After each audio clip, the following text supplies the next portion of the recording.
It's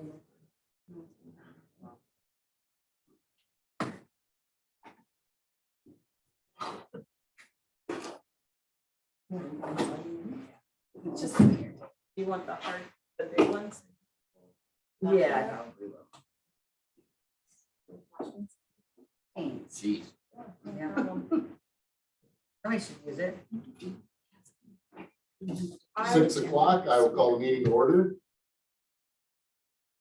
Tina, you have the roll. I do. Okay, I will dispense with the pledge of allegiance as a work session unless there's any objection. Seeing none. Councillor Johnson, would you like to move to approve the agenda with the addition of?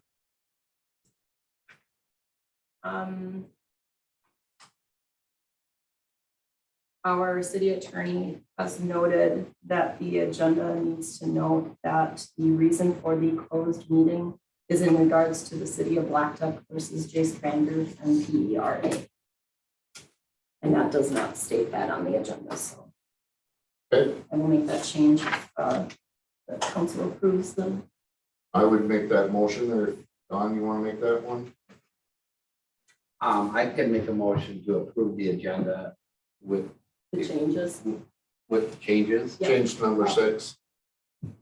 Do I have to go through the whole? You don't. If I stated it and you Okay. agree to those changes, Yes. Don, I can make sure it's noted in the Okay. minutes. Thank you. Yeah. Good enough. I have a motion, do I have a second? Second. All those in favor? Aye. Aye. Opposed? And none passes. That takes care of the agenda. There's one other little thing on there in case.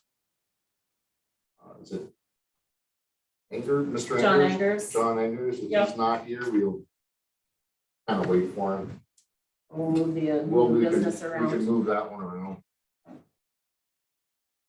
Let's see, next. 2021 City of Blackduck Financial Audit. That's cool. You're on, sir. Miller McDonald. It's not this. No, that's not his name. No, that's not. Well, good evening. Well, Mayor, members of council, thank you for having me here this evening. My name is John Roscoe, Miller McDonald out of Bemidji, Minnesota. We did the 2020 financial statement audit. So you should have 2 items. One is the full financial statement bound packet, and then there's also a letter to the council. Well, so I just wanted to go over a few points on the financial statements. If you had any questions. So, first and foremost, I guess the kind of the understanding of what the audit is a little bit. So on the top of page 2, I guess the middle is the first start. So the purpose of the audit is to provide an opinion on the financial statements and to see if they're presented fairly in all material respects.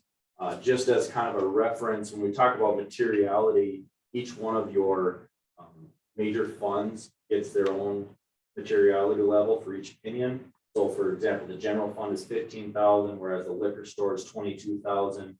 The golf fund as presented is down to 8,000. It's based off of their volume and their level. So each one has their own individual level as they're analyzed for the audit. So in addition to the financial statement portions, which is the front statements and the notes, there's also some back schedules, and just as a reference on the bottom, the middle of page 4, it talks about the supplementary information. So those don't go through the same full audit process as the front statements, but they're analyzed as part of the whole big picture in relation to the front statements, and they are all fairly stated. And so with that, I guess the opinion on all those statements is they're unmodified. So that is the good portion. The unmodified opinion is what the city is looking for when you look at a financial statement.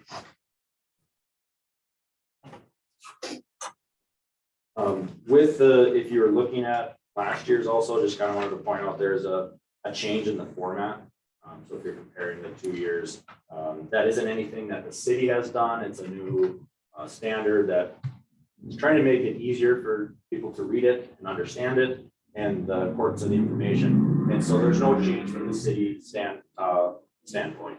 There's some comments that talk about the city's ability to continue as a going concern and those types of things. That's not anything different on the city operations concern. So if you go to page 13, page 13 shows the assets and liabilities of the city as a whole. Just a couple of items to point out there. There's underneath the asset section, there's a net pension asset for $277,000. That's related to your fire relief association. The city doesn't have any cash or any other asset associated with that. It's an accounting number essentially, but nothing there's operationally that the city utilizes as an asset. In the same sense, down in the liabilities, there's net pension liability. That's also nothing, there's no cash associated or no payment that the city has. It's again an accounting number to show your portion of para. And so there's nothing to concern there. And then something new this year is your OPEB liability. It kind of as it relates to health insurance and your carrying a non-employee on your insurance going forward now due to disability. And so there's a actuarial number that is associated with that. So there is an actual cash output going forward, but this not quite 754,000. You'll continue to have your annual insurance payments associated with that. So just a couple of changes for the OPEB is a change from the prior year. So you go on to page 15. So this has the golf fund in now as a governmental fund. That's additional change from the prior year. You made that decision during the year. So from the 2020 financial statements to 2021, the golf fund is still presented. You just don't see it in quite as detail as far as what some of the assets are were removed from the presentation for a change in accounting sense. One other keynote I wanted to point out on that page, I guess, is when you look at what your cash reserves are, overall, your fund balances have been going up in your reserves, but not all of those are available for general use. So you have different types of fund balances. There's restricted, committed, assigned, and unassigned. And so as you look at the different funds that you have as an organization, as a city, the restricted funds have a specific purpose, but whereas the committed and assigned, the city can adjust those as you see fit. You guys follow where John is at? Yes. No. Okay. Bottom of page 15, under fund balances where it says non-spendable on that column, Lori, he's noted the restricted, committed, assigned, and unassigned. Follow it all the way to the total governmental funds. Those balances is what John is referring to. Okay.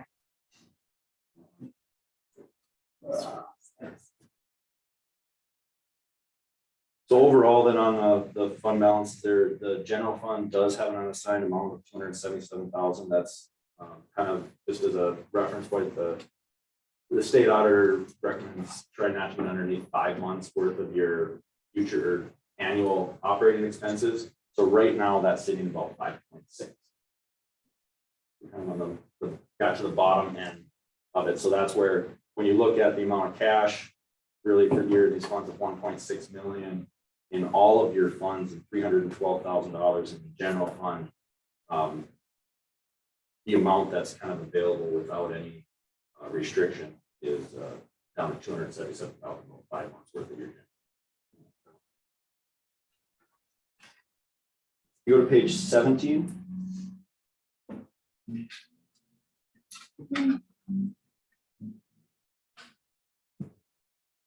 Just a couple of keynotes I would to point out that are a little unusual from prior years is, and later we'll discuss in the material adjustments that were made during the audit. One of them is going to relate to capital leases. And so this year with the golf carts and the GMC vehicles that you leased, in your financials that you would have received from Christina, right? Those large expenses and the debt were not included because it's basically a non-cash item. Those have to get added for financial statements. So that's where in the middle of page 17 under the capital outlay line, you're seeing some larger expenses, and those are offset a little bit by capital lease proceeds below.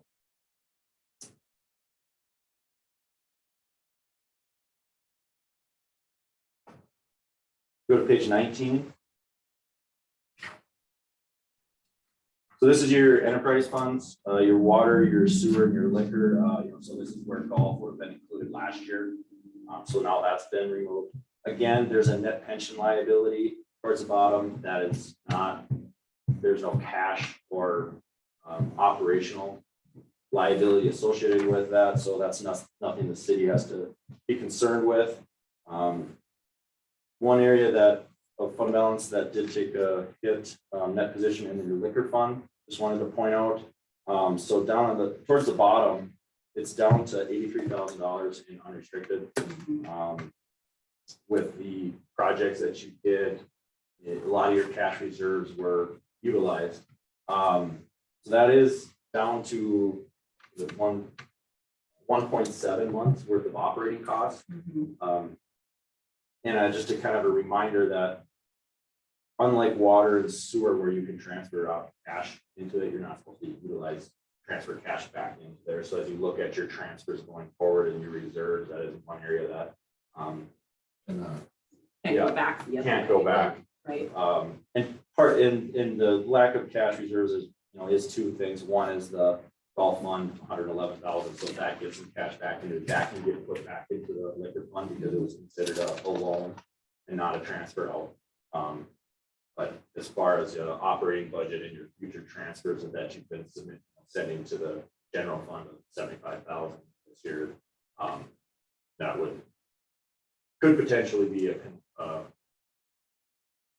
concern on the budget or whatever, whether or not you'd be able to continue to make that transfer going forward. We can do that halfway through the year when we start looking at 23 budgets too. We knew that the project was carrying us to the end of 21.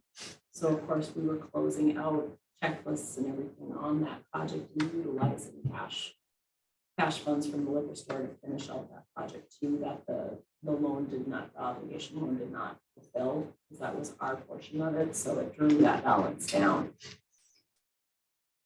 Where normally I think we'd end a liquor year with about 150 to 175 in cash, in restricted cash previous years. Yeah, I mean, because actually last year it was sitting at 5.2. Yeah, I was gonna say Which it the other was higher. the other part with that was your costs were down a little bit because COVID had dropped some of your operating. So I did look, like, for example, if you would have just utilized this year's cost, which compared to, so last year still would have been 4.3 months. So it would have been a little lower than you, but not after doing a project like that, that's where you'd expect it to be. Right. But it's down to 1.7. It's, yeah. So you said if the golf course starts making money, they can start paying it back to the liquor store? Yeah, Well, so that's the intention. I mean, Yeah. I just want a little clarification there, so somebody doesn't go hog wild on the money that we need to put back. Oh, yes, and that's why a couple of years ago, the council agreed to, by resolution, allow to carry that negative balance of the golf course and with liquor store reserves in order to balance that. So at some point, those monies will go back into liquor store to cover that debt. I just want a clarification. Did I say that right? Yeah.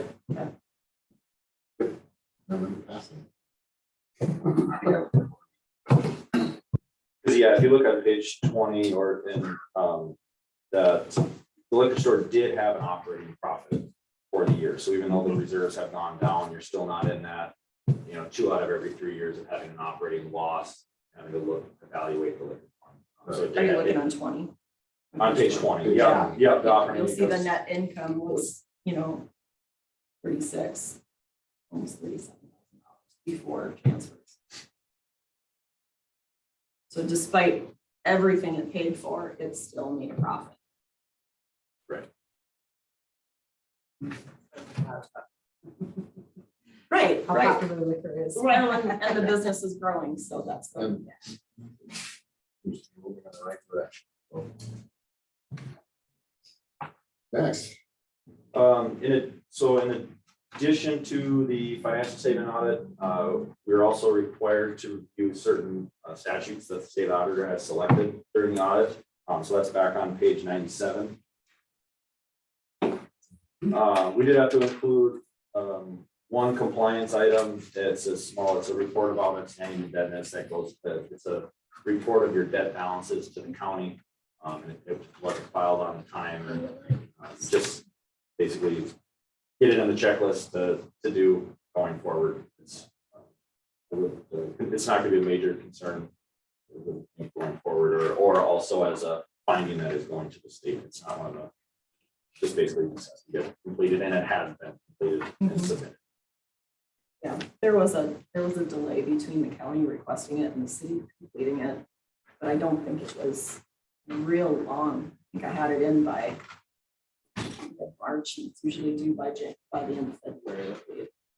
That's the Yeah. report of indebtedness, right? Yeah, That so form? it's kind of the statute says January 31st, and then a lot of times the county sends it out and says, please submit by February 15th.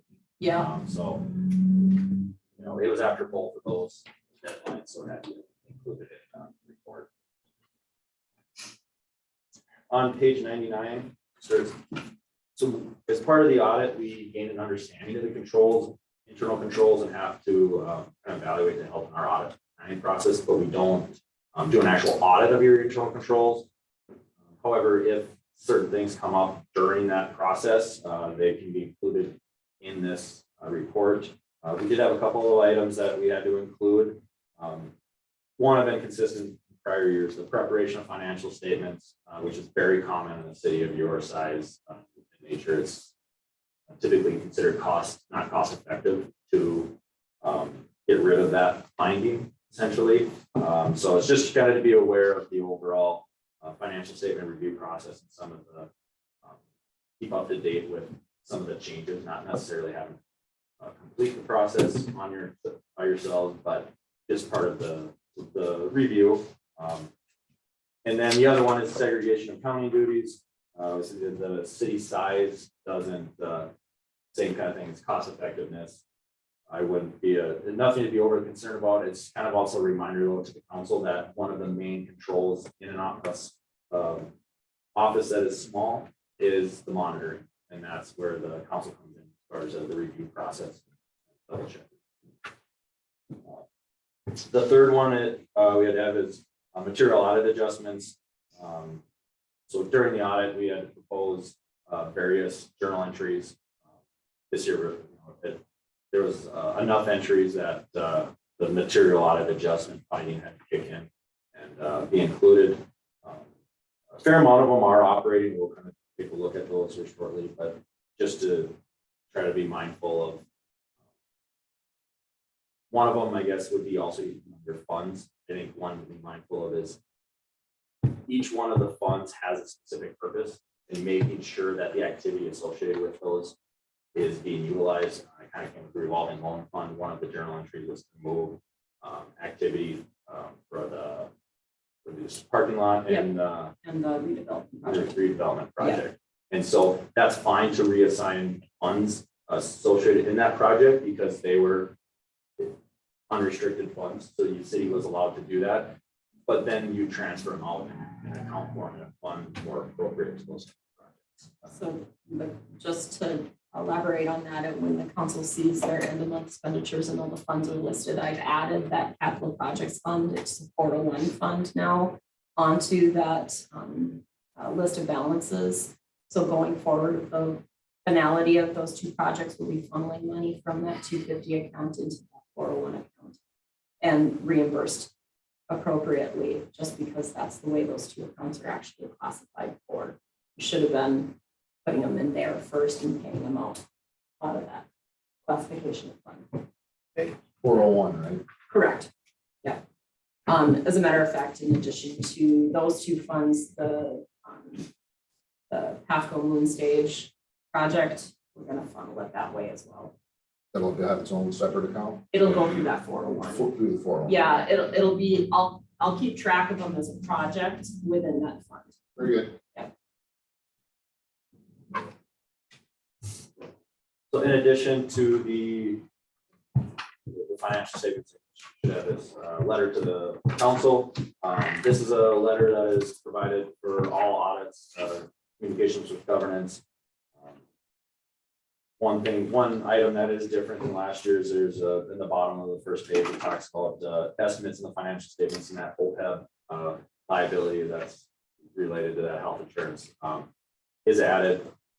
Not a concern, I guess, or big picture, it's a financial statement number only as far as city operations goes. So on the bottom of page 2, we're also part of the letter requirement is to submit material audit adjustments. So that kind of correlates to that audit finding as far as for material journal entries.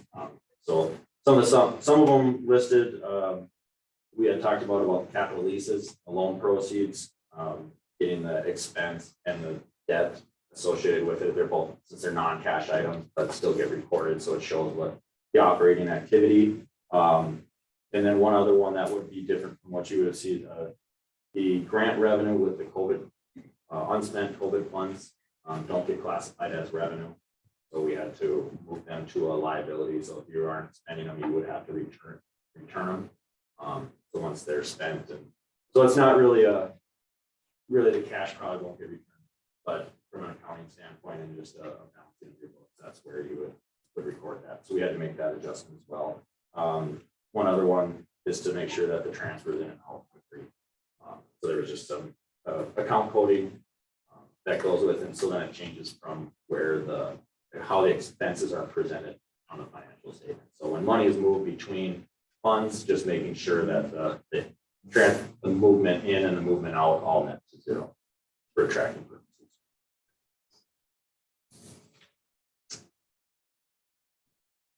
So those are the key points I had. Do they have any additional questions? Don? Lori? No, Not at present. not at the present time. Yeah, if something does come up, feel free to contact me directly through Christina. Get an answer for it.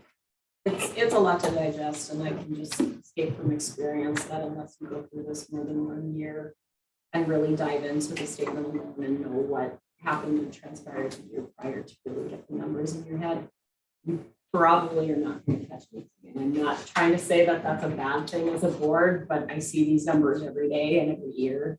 So there's things that are similar to me that wouldn't be similar to the board.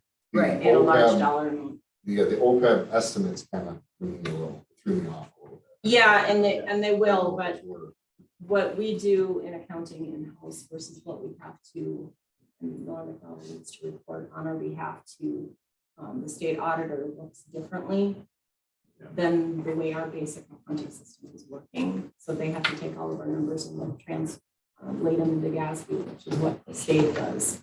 So all of our funds kind of get a little commingled in a way in some areas. So they're listed a little bit, the financial statement. Yeah, that's why I was kind of hitting the points that would be different from if you took the bottom line numbers in here versus what you got operationally. So the overhead pension stuff is required to be reported under GAAP. Keep that. That's part of that unmodified opinion. It's more for your bonding agencies. Probably is the only one that's utilizing it. Yeah. There are states, I guess, that don't report it, but then you have to get it. You have to get it qualified or that person associated with it. State really wants you to submit with an unmodified. That is their preference. Okay. I don't have anything further. I don't at this time. We just want to thank you. We appreciate you getting everything together. I know it's a lot of questions, so Always appreciate you. I would say that for the board, if you have individual questions, you don't need to run them through me. You can go Thank you. John. Thank you, sir. For the rest of your meeting. Enjoy your evening.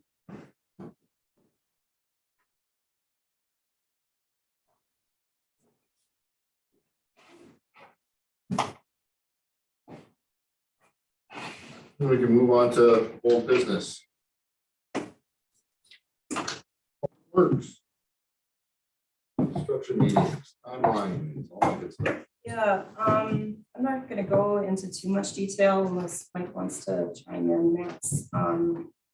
The construction meetings, we already had our pre-construction meeting a few weeks ago. They're going to start repeating starting June 1st, 2nd, first Thursday of June.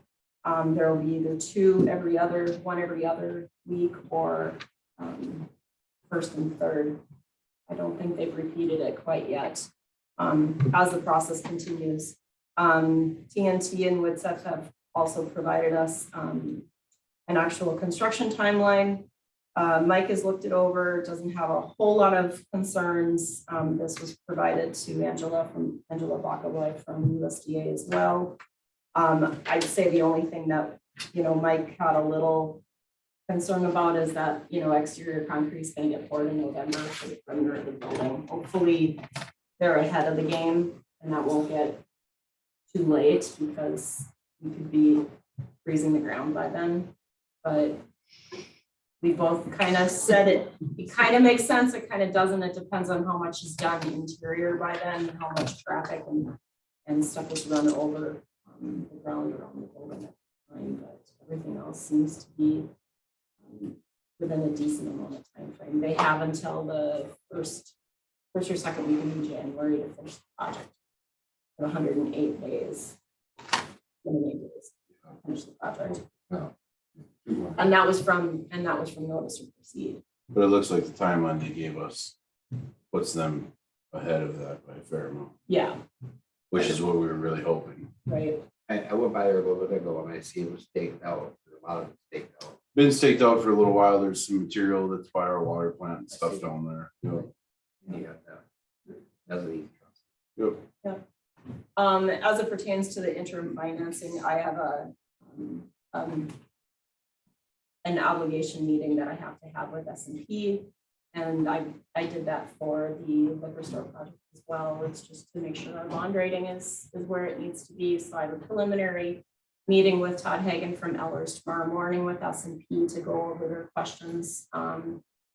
John's presentation of the financial statement came in just the perfect amount of time, because they need our financial statements from 21. So I'll be providing them that tomorrow, and then I have my official meeting with them on Friday morning via Zoom. And a lot of what the questions and the Q&A are for is just to be familiarized with the project, as well as where the city's funding is, and how it coincides to how they can sell the bonds to the market. So these are questions that somebody that's going to buy the bond is going to ask. Once that's done, then I'll have the additional final paperwork and resolutions for the council to consider at the June 6th meeting.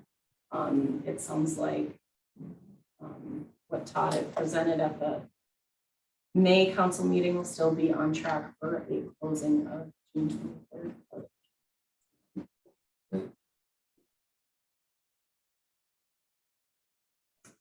Any questions on that? So they're gonna start June, the week of the 1st. The next construction meeting. Next we're able- construction meeting, Yeah, okay. so we had our pre-construction meeting with the main contractor, all their subs, with WITSEF and USDA. That's governed by USDA. And then subsequently, as the project proceeds, they'll have construction meetings throughout the whole entire time of the construction project. Right, And that first one. is okay, June so that 1. was just about the meeting. That is correct. Okay. I think equipment is gonna start showing up tomorrow. Yeah, I think they're The way supposed to I understand mobilize it, yeah. very soon. They'll start sending it over tomorrow, and then I would guess that they're probably gonna break ground on Monday. My apologies, June 2nd is it's They're gonna start Thursdays. on the holiday? Monday for Tuesday, sorry, Okay. Tuesday. Yeah, no. holiday? Okay, okay. Yeah, the construction meeting is actually June 2nd. Okay, It's it's either the first, I think it's the first and third Thursday of each month. so We can go break down on that. Oh. We do that? You want to do a groundbreaking photo, you can. We should. I mean, it's a big project for the city. I think that's a great idea. I can try to pull some stuff together. I mean, it's quite the building for this little town Yeah, and what it's costing.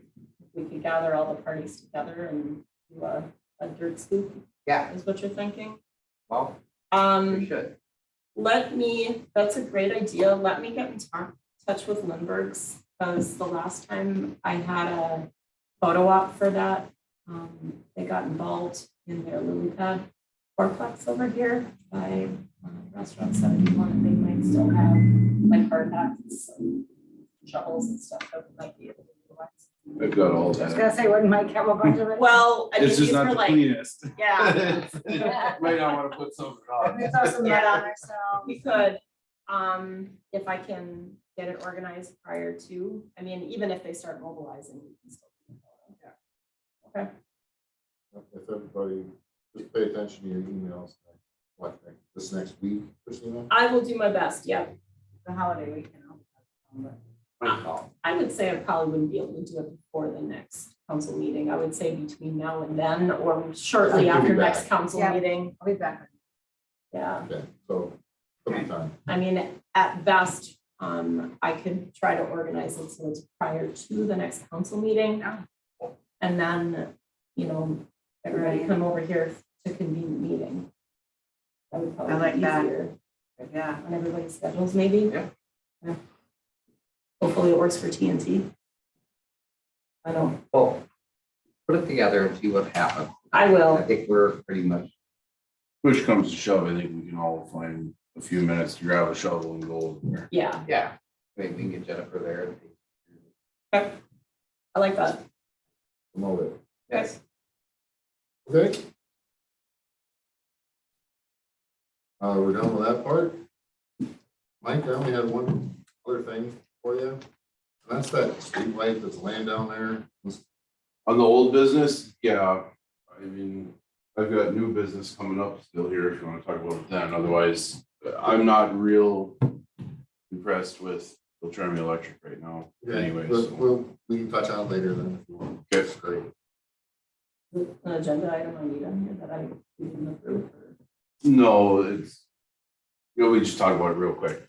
There's at the corner of Third and Railroad, a street light that came down last fall that we notified Beltrami Electric about a couple of times. And it's still laying there. Is it one of theirs or one of ours? It's theirs, it's not ours. Exactly. Ours, the only thing we have is pretty much what's right downtown here. Okay. It's one of theirs and it just rotted and fell down. They came and I don't know what they do to it.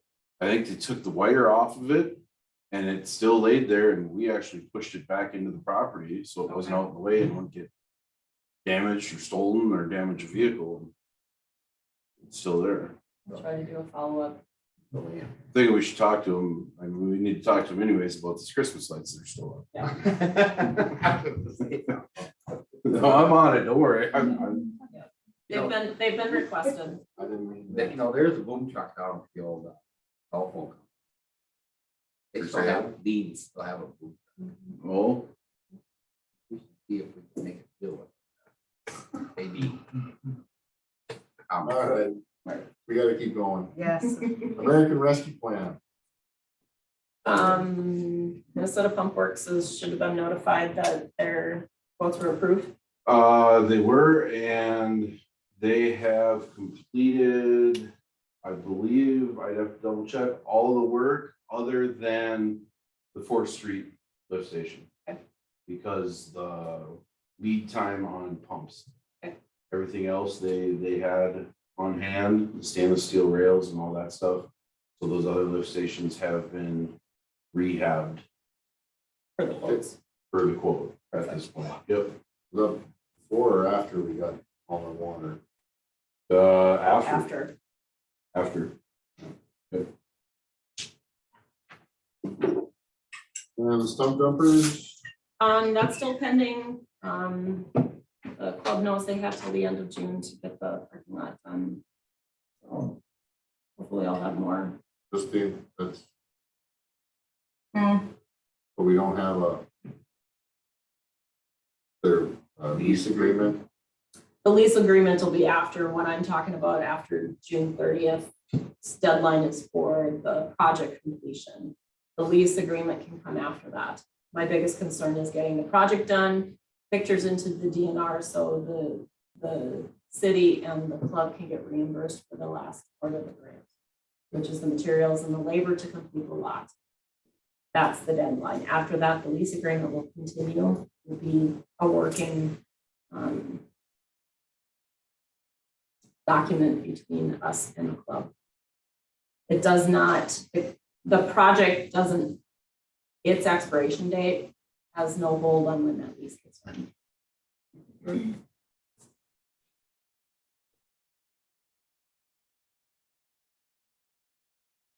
Downtown.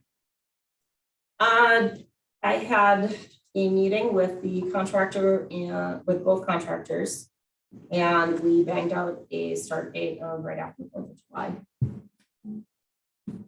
So we'll start seeing some stuff moved by July 5th. In the meantime, Anderson's has been requested to move their relocate the propane tank, and Paul Bunyan Telephone or Cooperative will be in to relocate the fiber lines coming into this building and probably Anderson's because the location of where they're are is on the back of 32 Main, and then they go up to the roof of both buildings. So they're going to work on that in June. Why so late? That's the timeline of the contractors. And they've got other projects before that. Right. That's weird. You know, haven't we deal with this for a year and now we're pushed back? Not pushed back. That's when the contractors said. City sales tax. Pending the legislature. I don't know if they're going to have a special session, so I don't have a finality of where the tax bills are right now. Either way, I imagine I'll hear something this week since they just closed the session on Sunday night.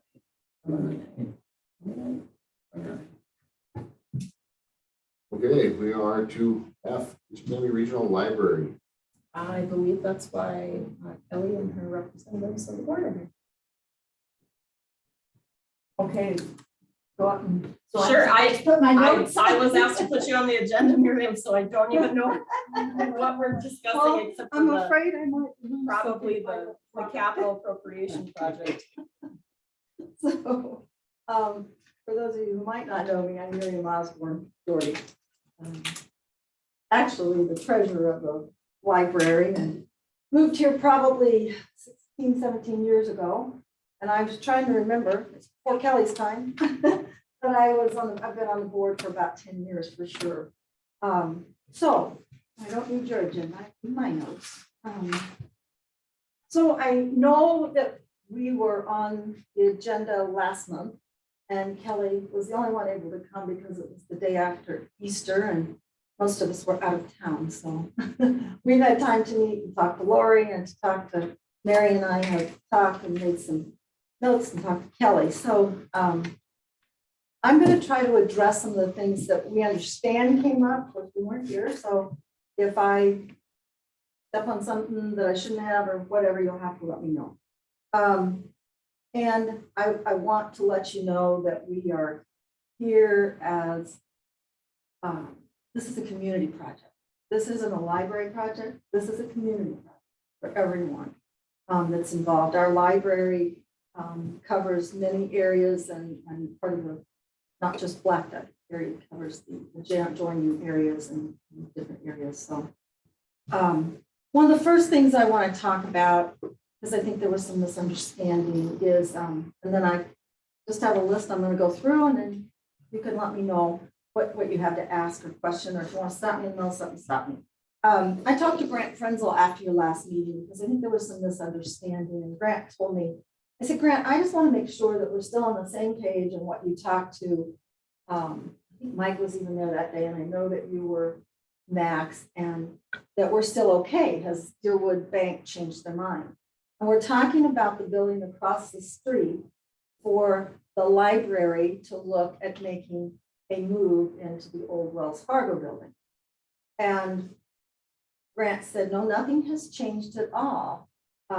What they are willing to do, the $65,000 that is, I don't know that it's in your account or if it's still at No. Kitchigami. It's not in your account, We right? can't have it until we. I got that Request impression. Okay. Yep. Yeah, and our understanding was that's a request that comes from both you and from us giving our recommendations too. So we looked at and had talked to them and actually looked at the building, and the building is quite a bit larger and would really fit our needs of what we're going to need now and in the future. And so that's $65,000 plus the ability to sell the building, and I have some more information on that I just got hours ago. And the lot and maybe the building and maybe the lot, whatever, would be about $125,000. What I wanted to make sure with Grant was that Deerwood Bank was still willing to look at that number and be able, and what they had told us originally is they would look at $125,000 and donate the rest. All they wanted to do was to have their name in the building somewhere. But we can easily name a room or an area for them, because it is a pretty good donation. They paid about $183,000, I believe, for the building. So they would be making a donation of the rest of that. And he's still willing to take that to the board and believes the board will follow with that, up with that. So on that on the thing, I just want to make sure that's one point that I covered from last month. I wanted to, so I just made points and tried to put my notes that we had into some kind of order. I know one of the concerns is the loss of $5,000 per year that you get from Deerwood on the tax rolls. And what I wanted to talk about, well, I actually sit as a member of the Blackduck Development Corp. I know, even though I don't like to hear either, that these three buildings are not coming down when they told us they were going to look at it. Was hoping that would happen here in June when we finally put in such bad weather. But what I wanted you guys to take into consideration, in the next year-ish, maybe now that you hear some of this, those three buildings are going to come down. Don't know when exactly somebody will rebuild, but here's monies that will be coming back into your tax rolls. You'll have those three buildings going down, and we hope somebody would put something back up that looks similar to the canning and hair salon, something that looks nice and really makes this town into, I guess. If we would make this happen, then you'd have, and we know that this is gonna be a little bit later than I originally thought, but the maintenance garage will be sold because you'll be moving everything out here. The police department, which I assume you own that building too, would go out there too and be able to have something put into it that was bringing back dollars to the taxes. And then the library building and the lot next to it would go back on the tax rolls, I would think within the year. Plus, we know that MMCDC has two lots down the way here, across from Bogarts, whichever two lots they are. We'll be adding houses by the end of this year, by fall of this year. So those will be taxable, I assume. I don't know why they wouldn't be. Am I correct, Christina? Right. And then by the following year, HRDC is planning to develop one of the lots of the Blackduck Development Corp. Donating to them. So I want you to think about that there are dollars that are going to come back in, even though we might be losing some dollars for a yearish or something like that. But you add all that together, and I'm not, I don't do all of the work that the county does for all of that. And I know that the library building that we're in would be reassessed because what it's on the tax rates for is not what it's worth. I confirmed that. We'll go to that in a little bit. But I think there would be dollars coming back in to solve those problems that come up. One of the things I think you asked for or wanted to know why we can't, the library, we should have more hours if we're going to move to a bigger building and that type of thing. And we don't disagree with you. We'd like to have more hours also. But that comes to the state and we don't control that part of it. Now, I do know that if we asked, I don't know if Lori got an answer back from the meeting the other day, but they had, we submitted a request for more hours up to 28 to 30 hours. We asked for the best, we'll hope for 4 to 5 more hours to start with if we can get that. One of the things that we found, and Kelly and I were just talking about that, and she had a little pie-shaped thing that shows, one of the things that doesn't make us real happy either as a library board is that they don't count it on the number of, they don't make the evaluation on this of how many hours you need based on people that walk in the door. They make it based off of any kind of books that are checked out. And so that puts us in a lower area now, when a lower percentage. And if you look at the participation, which I was glad to see of the programs, we're in the higher rates across the state of libraries. So I guess I said, well, I'm not much at jokes, but everyone needs to go check out a book, even if you don't read it, and check it back in. Because that would take our numbers up. So we're hoping that these can happen. It's just not about books anymore. I'm going to go into an area that just explains what we do now. But let's face it, we all live in the electronic world, and that's where libraries are going to, and for this area. The 2 other areas that I have just been able to get information on, and I met with Matt Sparby right after he finished a continuing ed class this morning, and he made the trip up. I appreciated that. Was that maybe the library building wasn't worth that kind of money that we talked about, $60,000. I included it as the library building and the lot. They probably would make more sense if you sold them together. But you might not have to do that. And Matt came today and we looked through the library, and he finally said to me, and I don't have this on paper, I have the next one on paper. So we separated it for your sakes too. And I know most of you know Matt Sparby. He's a realtor. Don, do you? Okay, good. I know you haven't lived here as long, but yes. But we respect Matt in this community very much. So I believe what he told me today is what he thinks could happen in this market. It could be up to 50,000, maybe 45. And the lot could be up to 20,000, maybe 15, which takes us to the $60,000. Now, he separated it because, we don't know that the city wants to sell the lot next door, but that was an assumption. One of the things that I was also concerned about, because I figured you might want to know this, and I did get Daryl finally, that's like pinning anything down is ridiculous trying to catch Daryl, and I work for him, so I don't have any clout. But I asked him, and he put it on paper, and I'll give it to turn around. I said, what if we were to add an addition onto this library building, and showed him about what we were looking at?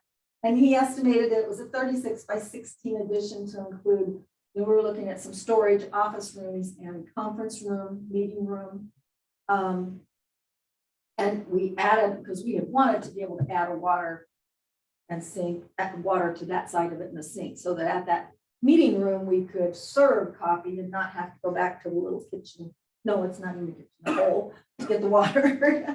And that included, his price includes concrete, building materials, labor, minimal electric code, and the plumbing.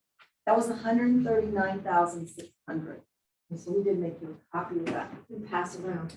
So the price, and the reason I asked for that is the price of the 139,000 addition is more than we can go across the road, across the street even, and go into a building that Kelly, when she looked at it, said it would take minimal at this point to get us started. We could take out the they call that? Yeah. Check out. Checkout stations that they used for the thing, teller areas, that that stuff needs that cabinetry, I guess, needs to come out of there. But otherwise, as you walk in that building on the right, really feels like she can use that as a checkout area. You may look at it and say it's too much, but we look at it from,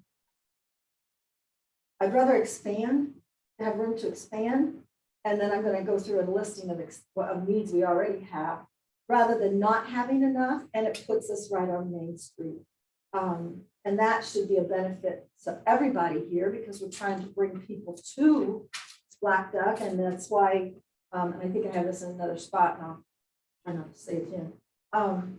That's why the Development Corp is looking at the marketing plan that we're looking at to bring more people to this area and to be able to have housing for more people and to bring them up here, even if they're in the county, not going to be in the city, I guess, just stay outside the city.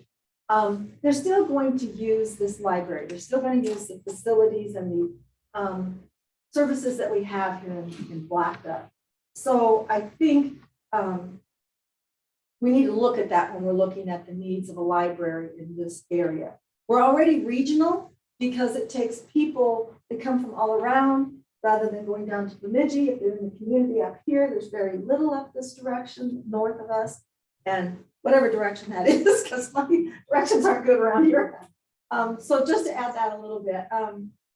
And I even noticed as I was looking at the sales tax, I thought there might be more detail on that, but when you propose that, the library was actually used in that documentation. And we can, for us, but we're number 5 on the list, I guess is what. So That doesn't mean 20 anything. years, we might get something. That doesn't mean anything. We had up to 5 projects we could list, Okay, okay? well, I know. Don't feel like you got pushed on the ball. Darn. No, but I just wanted to say, that's probably not, we don't want the state to hear that, but it's probably not something that would be necessary to build a brand new building whenever it could be built for 500,000 if we can get into someplace like this for 125,000. So, and I understand, even if we're not, we'd have to take little cents here and little dollars here. By the time we had enough to come together to build a building, I know I'm not going to be probably here. So I just wanted to say, obviously you guys were thinking about that. So I appreciate that. We all appreciate that. But we could actually get this finished in 22 if we did what we are looking at doing. Oh, I think I already mentioned this, but one of my items that I put down was, does it mean the current building needs to be reassessed? Because if Christine, I'm not sure I have this number correct, but we understand it's $13,000 to $14,000 on the current tax roll because it's a city paying that, or not paying it, but carrying it. I guess, circle back, I'm not quite sure I understand. Well, so my house has got a value that this county looks at. Correct. Does the city has they have a value on that building for the city, correct? They do, but it's not taxable value. It's just Right, value. and so do they just put a value? I don't They know how do. they pull that out of the air. Correct. But I guess telling you that Matt feels like it's worth more than that gives you a better idea of where that may come in. There's a difference between looking at it as a city-owned building versus looking at it as a commercial building. So Yeah. it will get reevaluated. Yes, and so is that called reevaluated or reassessed or how? do It would be we- reevaluated. by the Okay. county. I wasn't sure what that was. The assessor would do it, Okay, right? But it would definitely be reevaluated. okay, The So- valuations I provided for Lori's request was what our current insurance carrier is they have to carry valuing it the if it building would go and down, yeah, right. If it burns and down. its contents. So Okay. if it happened to, be destroyed by fire or something. Right, like we're that, gonna get we'll go cost to of that. rebuild it. Yes. Yeah. We're gonna get more than that, but you'll be able to get the taxes back up from that. So, I mentioned that we use the library, well, it's used for more than just books, and unfortunately, we have to change the state legislature, and you know how hard that is. And whoever handles that part of it to do more than just count the books that go out of there. And I think I've already mentioned that we're right here in an area that we could serve more people. But I wanted to make sure some of the things that people don't realize when you aren't right in there at all, that we help all ability levels. So many times they have people come in that have needs that may be at a lower level, or they may have income levels that, and they're handling and helping them. That means with computers, with helping if they need to learn to read a little better, that type of thing. There's someone there that can help them. They also help them get to books that are their level, that type of thing. They don't have the accessibility to the computers at home. A lot of when we found that out, when we had to go on COVID and they needed to have computers at home, the school had to provide a lot of that.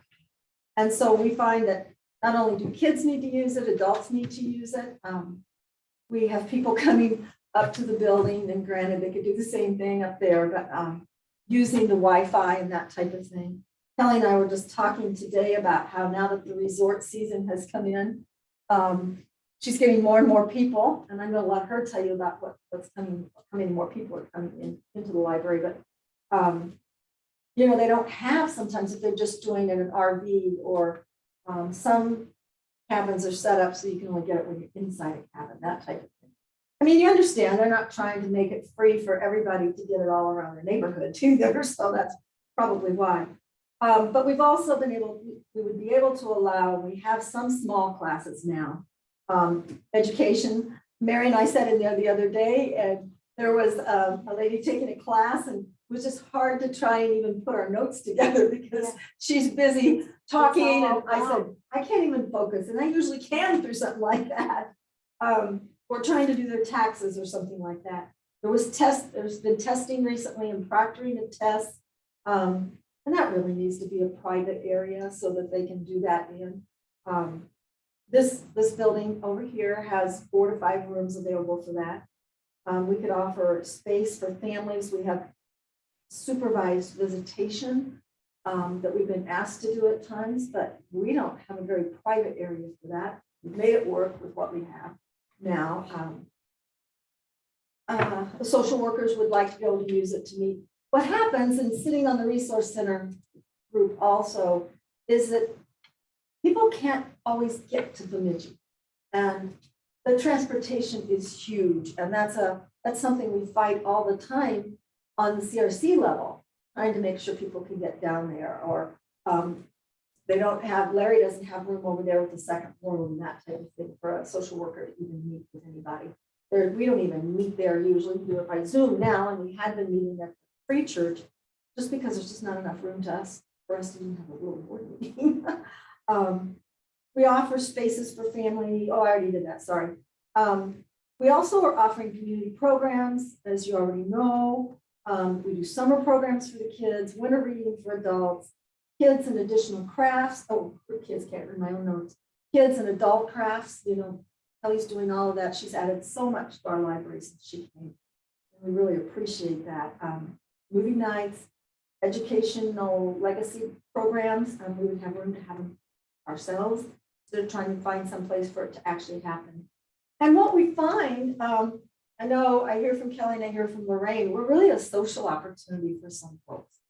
They just don't see anybody. And I know one gentleman that comes in almost every day, and that's helping. The senior center isn't open every single day. Now, we're not open on Monday and Sunday, but most of Blackduck isn't on Monday, unfortunately, but we're open some part of the day now.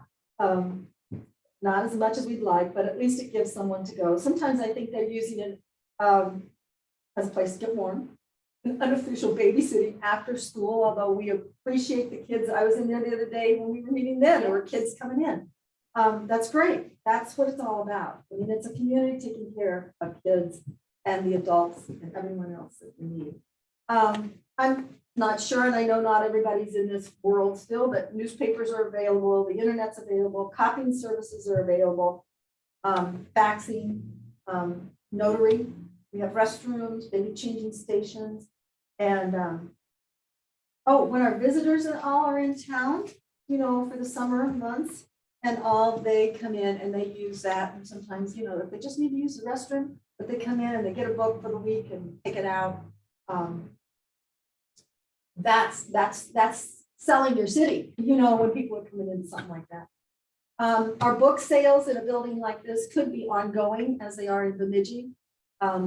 Red Bookstore, I think is what, Red Door Bookstore. It was called a little something like that from where I'm from. I get it messed up. It doesn't mean we wouldn't take books down to the wood carvers. That's a huge thing, but we take less books. We have lots of out-of-town visitors and everyone that comes to that. So we wouldn't want to lose that ability to be able to fundraise with that. But it's harder and harder to get help that day. As you all know, having sat on the board, and still volunteers are there, and we appreciate that. It's difficult. The kids that we used to use aren't kids anymore, and they're going off into their own lives, and we have less and less volunteers that are willing to come do that. And I think I already talked about this. This is why being more centrally located.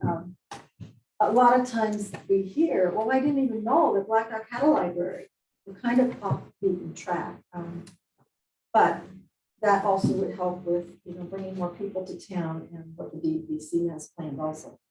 I already talked, and then we talked about it at a meeting to Rachel Larson, who I know was concerned about 1 or 2 parking spaces that they've been using. And we have no problem. We would be a good neighbor for that, no charge, no nothing like that.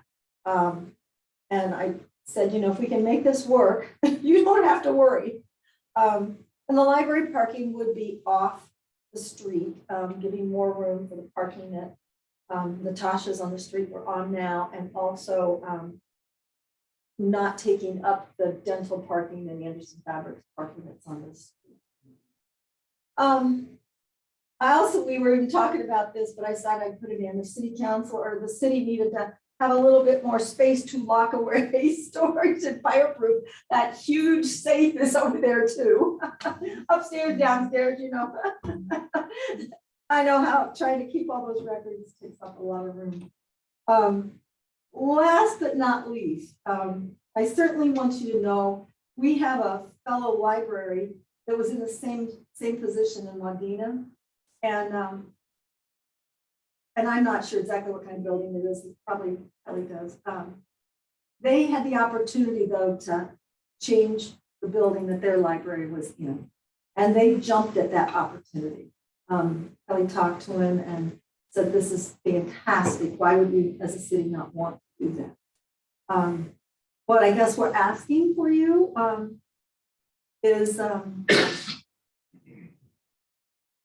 we're trying to bring more people, and we'd like to be on board with this and ask you to jump at this opportunity.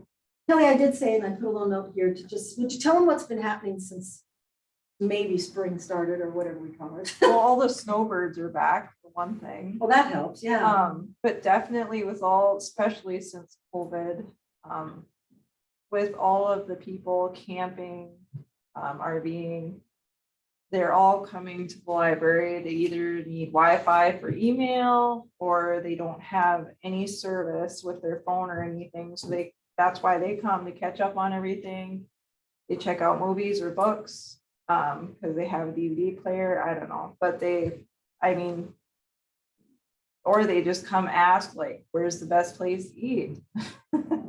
Where's the best fishing? I don't know. It's just, like I said, and Walker has the same situation. In the summer, they're just way more busy because of tourism. So, but yeah, the last few weeks you can definitely, if you walk in there pretty much any afternoon, you can see there's not enough room. There's kids doing after school projects. There's someone that's been coming in and doing classes, teaching classes That's what we on her laptop that could really use some privacy. All at the same time. So, I think we could. We had that on our notes from the board the other day, I think, that, you could rent the rooms, I think. I really do, $40-50, Yeah, can't hurt. yeah, it would help with overhead, Yes. very electric much so. costs, whatever all. And has the board considered what they use that lower level for? Well, actually, that's where we probably would put some of the books for the sale. And, Storage I can see. you know, the biggest thing, and I don't know, Such would a be something- large area. it is a huge area. I mean, the employees don't really have a place they can go take their lunch and stuff like that. Now, I don't know that they could take time away, but they could at least use a little kitchenette that's down there. We know that eventually, I don't even know if there's grants up there right now, but we're aware that, you know, it probably needs an elevator down the road. I don't know where you get that, but we would be handicap accessible upstairs for sure. And we do a little corner with books now. We could do something like that to make sure people. One area, well, that's where some of that safe area is too, for storage. The one thing, we have no storage except these two little closets over here. And, you know, with everything that you do with, you know, at Christmas time and summer reading, all of that, it would be nice to have a little room for that. And But where are the public schools located in that? yeah, I didn't know either, They're so. behind so you have the teller area and then there's like a wall. The bathrooms are right back there. My plan was kind of behind that wall, that's a pretty big area. That would be the perfect children's area because it's close to the restrooms.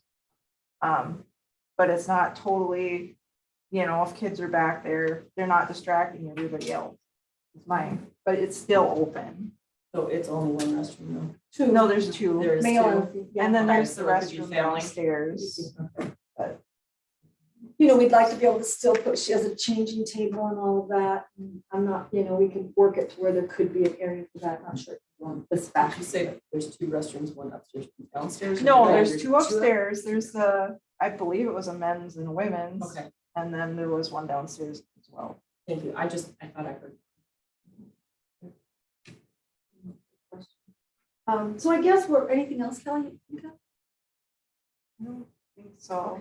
I mean, you hit it on the Well, head. that I area think- downstairs, there's a big room, That big, big, and that was nice a conference room. It You was. know, that if you wanted to start getting into your community, you could Well, rent why that can't room we out for partner with birthday Community parties, Ed you or could do it for anything? anniversaries, people who are retiring. That could be a nice community room, I thought anyway. Yeah, and we thought maybe even two of the rooms upstairs could be that type of a community room. There's 4 or 5, I couldn't remember. Mike, do you remember? 4. And you could have the books sale set up in that big room too. I have to admit, I haven't seen the midges, but I would think it would be big enough for that, so, where they have their sale down. Would there, I realize you said you take the teller area out, Kelly, so would you have additional racking for books if the selection is expanded then because the footprint is bigger? Yeah, and that's something I believe headquarters would be able to help with, funding? I would think, yeah. And we've had some volunteers who have made the ones we have. As a library board, we could help with the materials and that type of thing if we can get someone to help build them. But I think headquarters will. I had thought I heard something about when you guys are looking at this building, that maybe since it's so huge, that they were thinking about maybe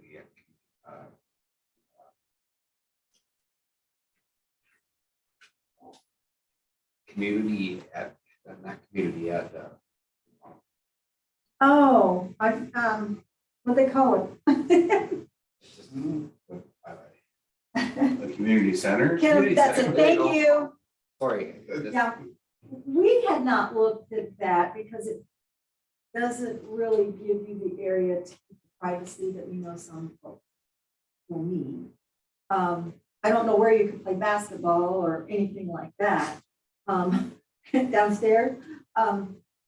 I don't, I'm just kidding. Well, I have my own liability concerns about the lower level. Yeah, I don't think that's That's something that's that something would, the library is interested in probably trying to make happen. I know the community has been wanting to try and do something like that. The downstairs would have to be closed to the public unless there's a meeting in the meeting room, or something like that. Yeah. Okay. Okay. I fear that because the only exit is that stairway, Oh, yeah. that if there was That's a fire, true. the liability would be too high to allow that There's to two be public. stairways. There's two Yeah, there's one at the stairways. back. Where's the other one? There's one back kind of behind the teller station. Oh, okay, So there is actually two exits in and out of the okay. basement. I can't imagine the building didn't get built with that thought in Right. mind, but Right. it does worry me. Is there a sprinkler system in the building now? I think you looked, didn't you? No, I can't remember. I don't think there is. Is that something that would be required? I don't know. That's something I'd have to look into, but I mean, obviously, I don't want to put cart before horse on the legs anyway, but I mean, I get the feeling from this meeting and the previous meeting that, you know, the city's really on board, and I could be putting words in you guys' mouth, that we're I on hope board you're not. for wanting to make sure that the Well- accessibility of the library is expanded. It's just what's the best path? What is the best path? Thank you. Thank you for putting together a wonderful presentation that answers a lot of questions that were brought up. And I would agree with Christina. I think everybody is on board, So, but my question becomes how do we get started? We need hard numbers. We need hard offer numbers, and we need to know what is gonna get sold and what's gonna come in for revenue and what is gonna be the upfront costs.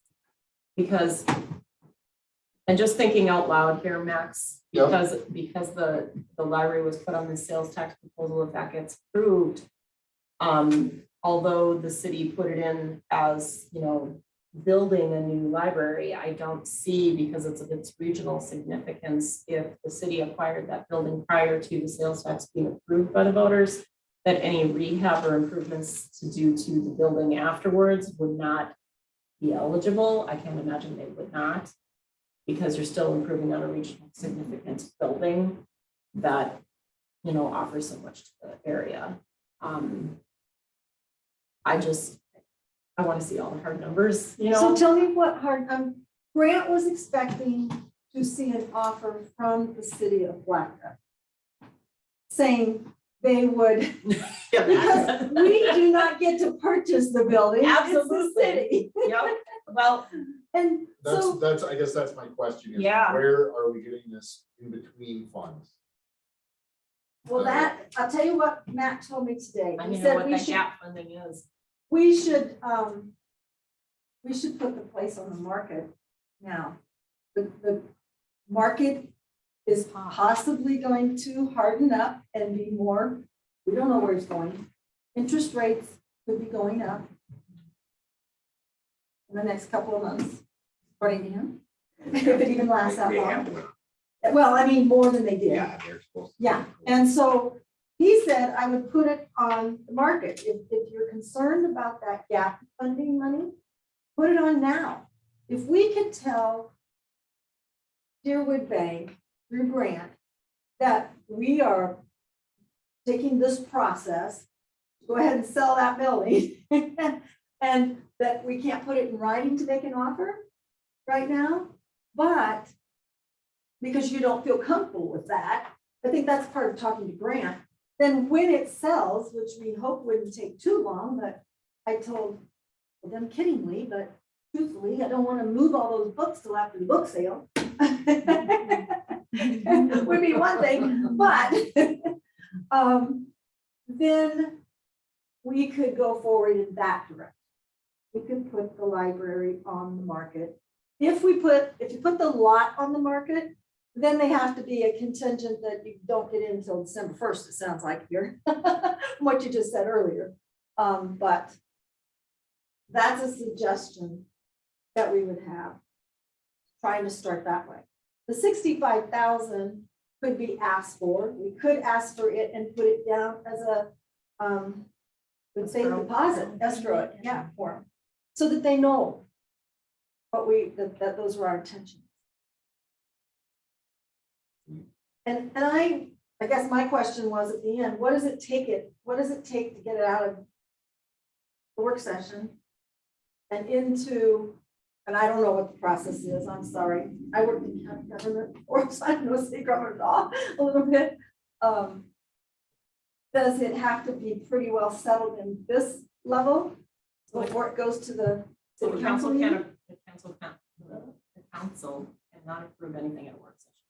I know that, I know, but I So- don't know, do you have something that then can be taken out of work session Yep. and onto Yep, the city council? if the board agreed tonight to request numbers for the cost of the building in the form of maybe a purchase order, or purchase agreement from Deerwood offered to sell quickly indeed, whatever you want to call it, for that 120.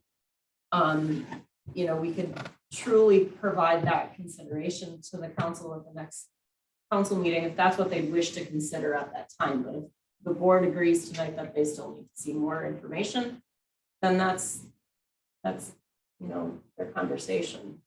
But yes, could the process start at the June meeting? It should if the board agrees to it. But it's not gonna be, you know, one and done. Oh, I don't expect it to be. Yeah, I mean, I- right now as it sits, the city has no funding to put into it. Well, I guess I have to sit here and say, from the library standpoint, we'd sure like to see it happen before we had to move books. Because I'm not good at that. Well, no one wants to move in the winter time period, but we don't get, we don't get that. On another note, has the library founded and taken care of its friends of the library, has officials, has people in place to? We are at a standstill trying to get an answer out of our library. We don't believe, having talked to another librarian who actually, theirs is actually through the city, that we as a small branch library have to have both a board and a friends of the library. So the paperwork's sitting at my table, waiting to know which direction to go. Because if we don't have to have two boards, which seems a little silly in this size of the town anyhow, we would make a move to Friends of the Library. And yes, we have officers that have agreed to make that move. We also have, how many people that have shown since it's been in the newspaper? At least 5 that have. Oh my lord, that's awesome. Yeah, Well, no, that gives me a little, you know, that is, They're all- that you guys are getting backing and, yeah. That's you nice. know, that you need. Just waiting to hear from Kitchi. At our last meeting, right at the meeting, I sent an email asking, you know, is this a possible thing? Can we move the officers from the board to the Friends of the Library? And I haven't gotten a response. No, I could have and gotten one. Kelly had left today, but- messages, and so we asked Lori to see if she. And I've had better luck when I just call and leave a message. I've emailed before and just not gotten a response, but if I call, I seem to get a response better. So I'll follow up with a phone call. Okay. May I make a suggestion? Please. Okay. Marianne, tell me if I'm off base here. So what I would suggest the boards consider is pending approval of KRLS. We try to enter into a purchase agreement with Deerwood for that building. When does KRLS meet next? Because we cannot move forward without their approval. And we don't know exactly how they're approving that right now. Okay. They haven't, the Other- way I other read it, it cities- was a separate committee that reviews it. but the Oh. And we board know approves that- it as a whole.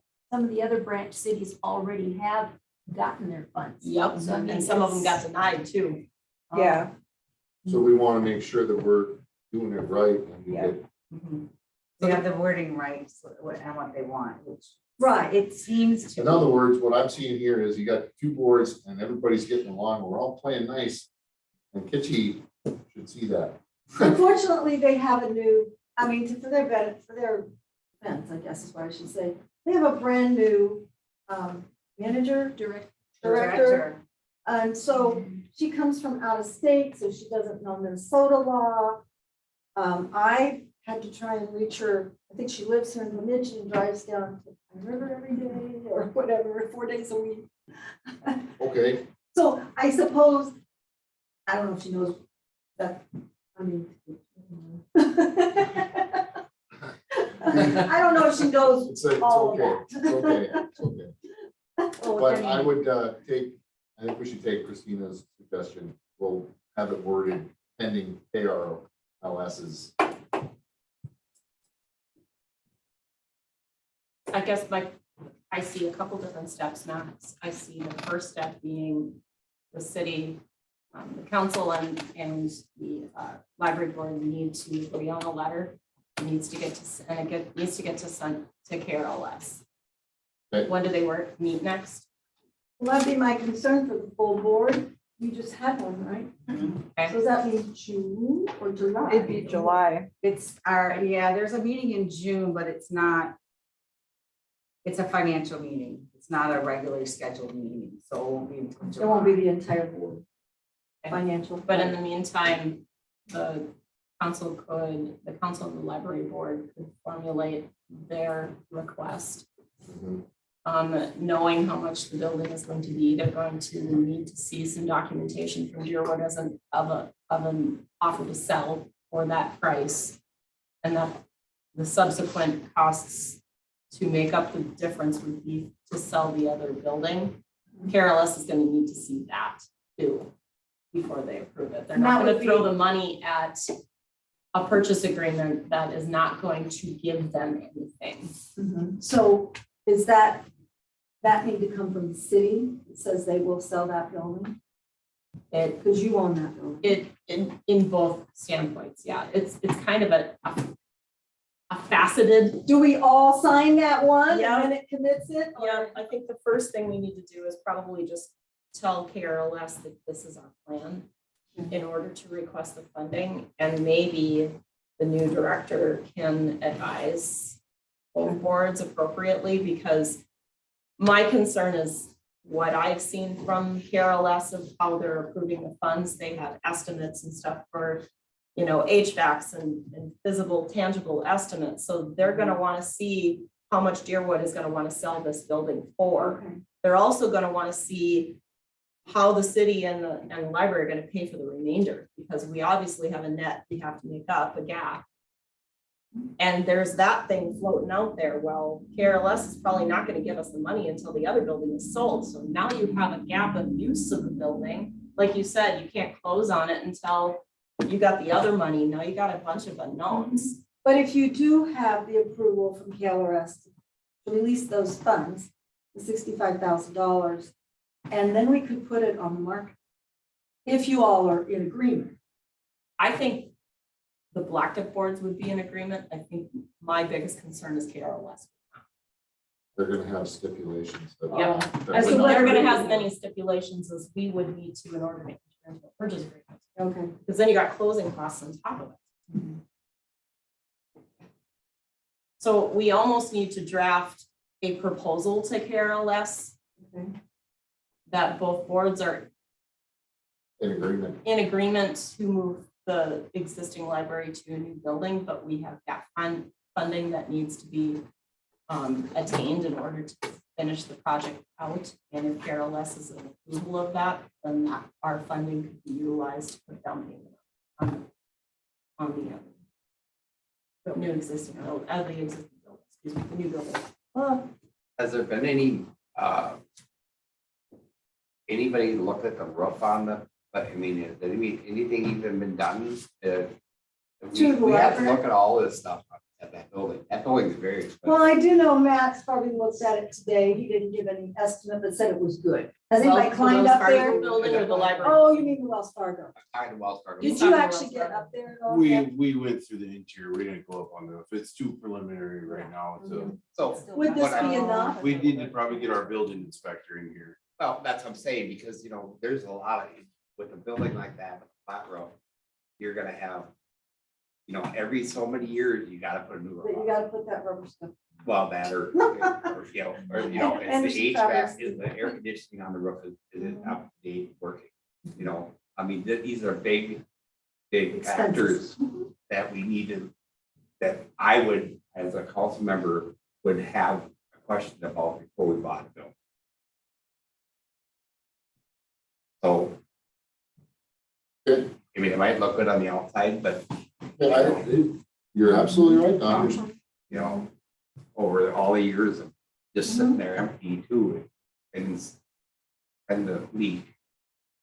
Miriam, what did you say the price was that Sparby thought that building was worth currently? The building itself, he said up to 50,000.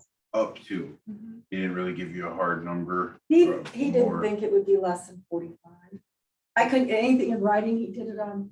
He came up to do it and read us. Sure, So I had something for tonight.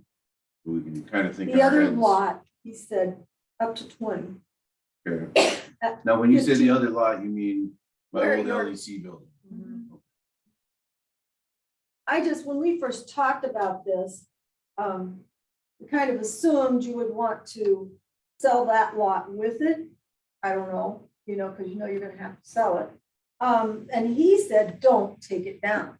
He said, there's value in storage in that building Mhm. for $15,000-$20,000. So, Sure. now granted, there's no heat, but. No, the talk of taking it down was if we were gonna put an addition on the current library. Yeah, something you like know, that. Make So, some space for that.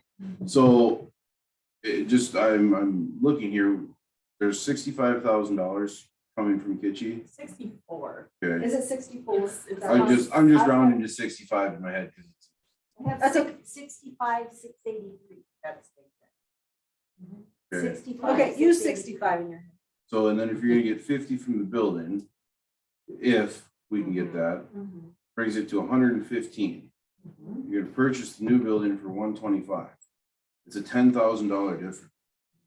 Yes. Granted, I understand it's an if on the sale price of the current library, but I mean, to me, $10,000 is what we're talking about. Possibly, between 10 to 30,000 is what we're truly talking about, That's a pretty good sized gap. you know? It is a gap when you have not levied for it. Right. You have not one. Levied Levied for for it, the library is in the general. However, And maybe it's something that, does Kitschy do loans? And I don't know if they do or not. But, I think if we let the community know that we were short just $10,000 or $20,000, we could get some dollars to come forward. I think it would be short-sighted on all of our parts not to go forward. for I that think we should much. definitely write the letter. How do we proceed with getting that letter out? I think both Miriam and myself probably didn't need to pair up and draft it. Okay, so that's probably our next step, Yeah. then, drafting that letter. Because I think Miriam, you would be representing the library board and I would represent the council, knowing the wishes of the council. I also don't know that, at least in my head, maybe I'm totally wrong here, but I don't know that you're gonna get Grant to write you anything saying that they're gonna sell it to us for 125. He's looking for us to come to him and say, we'll give you 125. And he flat out, when I talked to him, when I spoke to him on the phone at some length and in person, his thing is emphasize the community use of this. That Deerwood as corporate loves community stuff.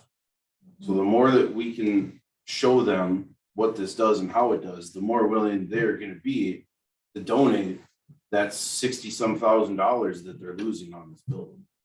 I mean, we have to understand that they're already giving us one hell of a deal, in my opinion. What was the price on it? They paid 183. 83, I think, 183 is what they paid. They've had it for, we think, 4 years when Lori Mystic and I were trying to figure out. I missed that number when you were talking 18. earlier. It was 18. 2018 when it closed. Plus, they've had those several years they've put into the tax coffers. So besides their 183, that's another, what, That's true. $15,000, $20,000. Their Investment portion of taxes. it's 55,000 a year. And But- the drift of our presentation that we put together tonight did emphasize the community, because we agree. Mhm. That's We kind of agree, the it's a key. huge community thing, and what Yes. they're giving to the community is amazing. And when I talked to him, I called him, he said, no, he says, we are definitely all about doing this, and the community, and we were talking well, I had told him 115 to 125, just to be on the safe side. But,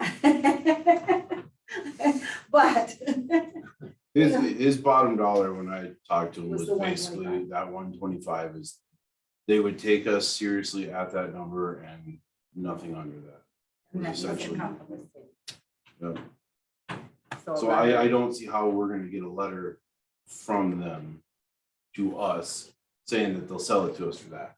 I agree with Mike, but I think knowing, having more peace of mind that KRLS's would pre-authorize the release of the funds is probably more. is gonna be our first step Right. before we make a motion, Right. before this board agrees to offer to purchase the building at that point, at that amount. I think one other thing that we need to talk about with this whole thing is the difference in monthly utilities from the current building to the new I building. presented that to the council in email format from Grant, Can you I- tell I us saw what the that. current is? We only know what the new would be, meaning what the current utilities are for our building now. I don't have it with me to tell you. From just the square footage of the building, I can tell you it's half for sure. Yeah. I think your water and utilities is, but when the kids don't turn the hose on outside, is probably under $100 for water and utilities, water and sewer, but your electrical is probably somewhere between $2 and $50. And correct me if I'm wrong, that is electric heat. It's not Yeah. propane, right? Right. There's no propane on that account. So it's probably a lot higher in the winter time because this building is electric heat. And I know this building costs about $800 a month in the winter months in electric. Maybe more. So the current utilities are in the $6,000 range, you think, or no? That seems to be what I got from Grant when they're running it the way they are right now. Grant, it's probably not on In the much. Deerwood one? Mhm. Or, In the Wells Wells Fargo. Fargo. so that was 6,000 or 7,000, you mean? Because It was probably closer to 8 that they were paying. So what's the cost For a of you year? guys? for For a the year. year, it was 9,000 something. Okay, Thank you. Yes. I'm glad you Yeah. remember that email. Yeah. Well, I told it to the 5,476. meeting, they passed it out. I guess what we don't know But is I had what's to the add them all current together, and it building? was like 9,000. What's the current building? Oh, She just said she didn't have that. okay. She was just giving you those.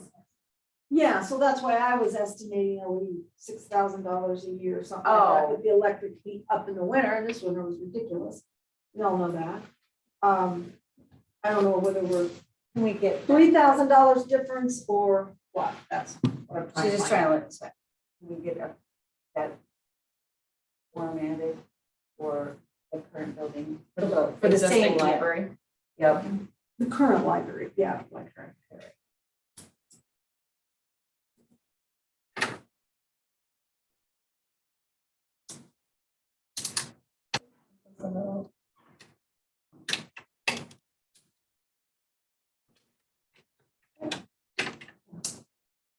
Thank you all. So I'm sorry, do you have who one? pays your utilities now? The city? Yes. The city owns the Well, building. yeah, I know. I was just thinking.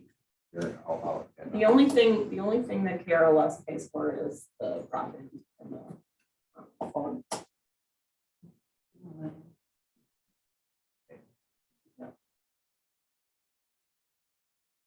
If I may, Max, if the two boards have that letter to draft to KRLS's board by the June 6th meeting and stick it in the consent agenda, We can put it in. 2 weeks. As long as we do it by the third, we'll be okay. I'm gonna go see a grandbaby. Thank you. And that Monday, that must be the Monday after, huh? I think it's It a, Thank you. Thank you very much to all I of think we've you. got a great thing started. Sorry we took up all your time. Interesting. Okay, Christina, I will get with you or you tell me. Okay, Yeah. all right, give us help. You're not gonna want to listen to anything I just said. We'll figure something out. Okay. I'll just use them all.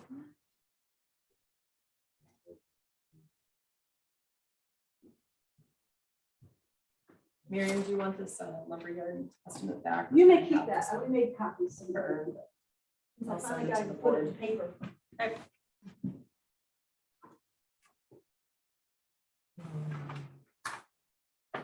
Thank you, ladies. Thank you.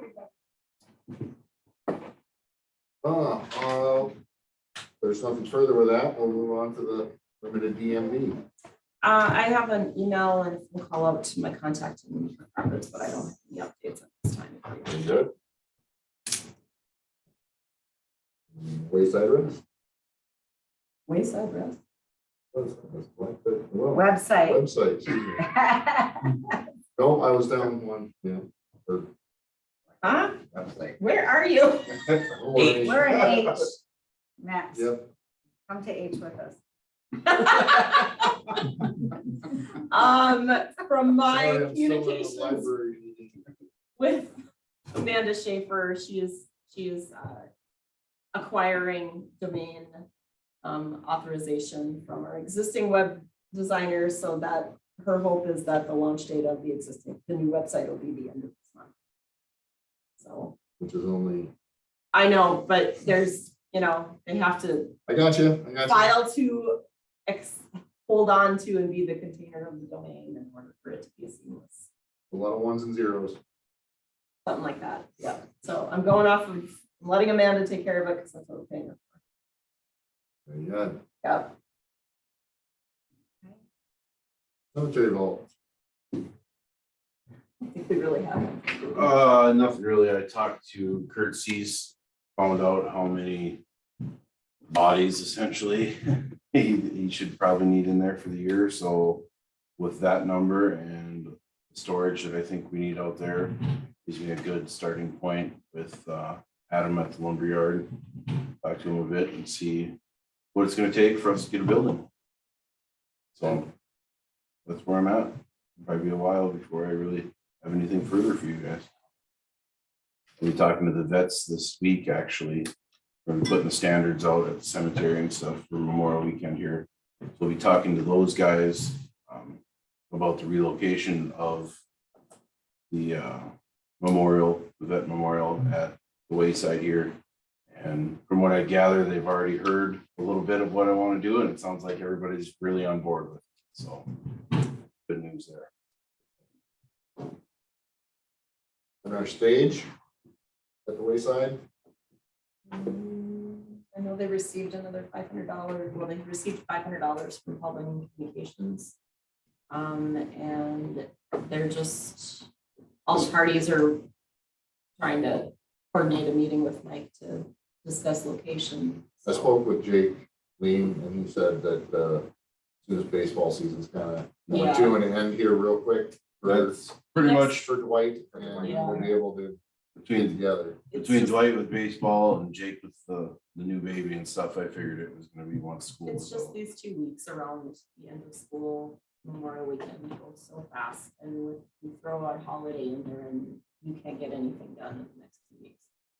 So we may not have anything All right, before the next, we know it's moving. yeah. Annexation. The city attorney has been provided all of the documents the city has for abstracts and deeds of all the parcels. And he's reviewing it just to ensure that all ownership and easements are up to par. And then his plan is to provide the city with the process. He did state that because the use of all the properties is not going to change, that it should be a fairly simple process. Okay. So on a timeline, I can't give you how long it's going to take, but This is on all of our properties, right? yes, sir. Okay. I can say that it's in his hands right now and just waiting to hear back from him on the next steps. Okay. Now, number 5, new business. Yay. Mr. John Engers. Well, that was interesting. I was thinking that this would have been a good civic lesson. I'm not sure if you'd like the high school civics class here or anything, but that'd be good. Good lesson to do that. Just come here and listen. It's always interesting. Anyway, thanks you for inviting me here again, and thank Mayor Max and Councilman Donald and Lori and Christina for having me. I won't take much of your time. Hey, I want to start off just a little bit of history of where we're at right now. As you know, the Project Graduate was started in 2017 when I went to the Red Lakes Tribal Council and asked them to propose a mass resolution that would graduate 100% of our students, and not only in Red Lake, but also in Beltrami County and also Clearbrook and Northland. And the reason was because the graduation rate in Beltrami County is not, well, in any county, it's not acceptable. It should be 100% because every student is capable of graduating high school. There's no reason why educators in the community can't get together and do this.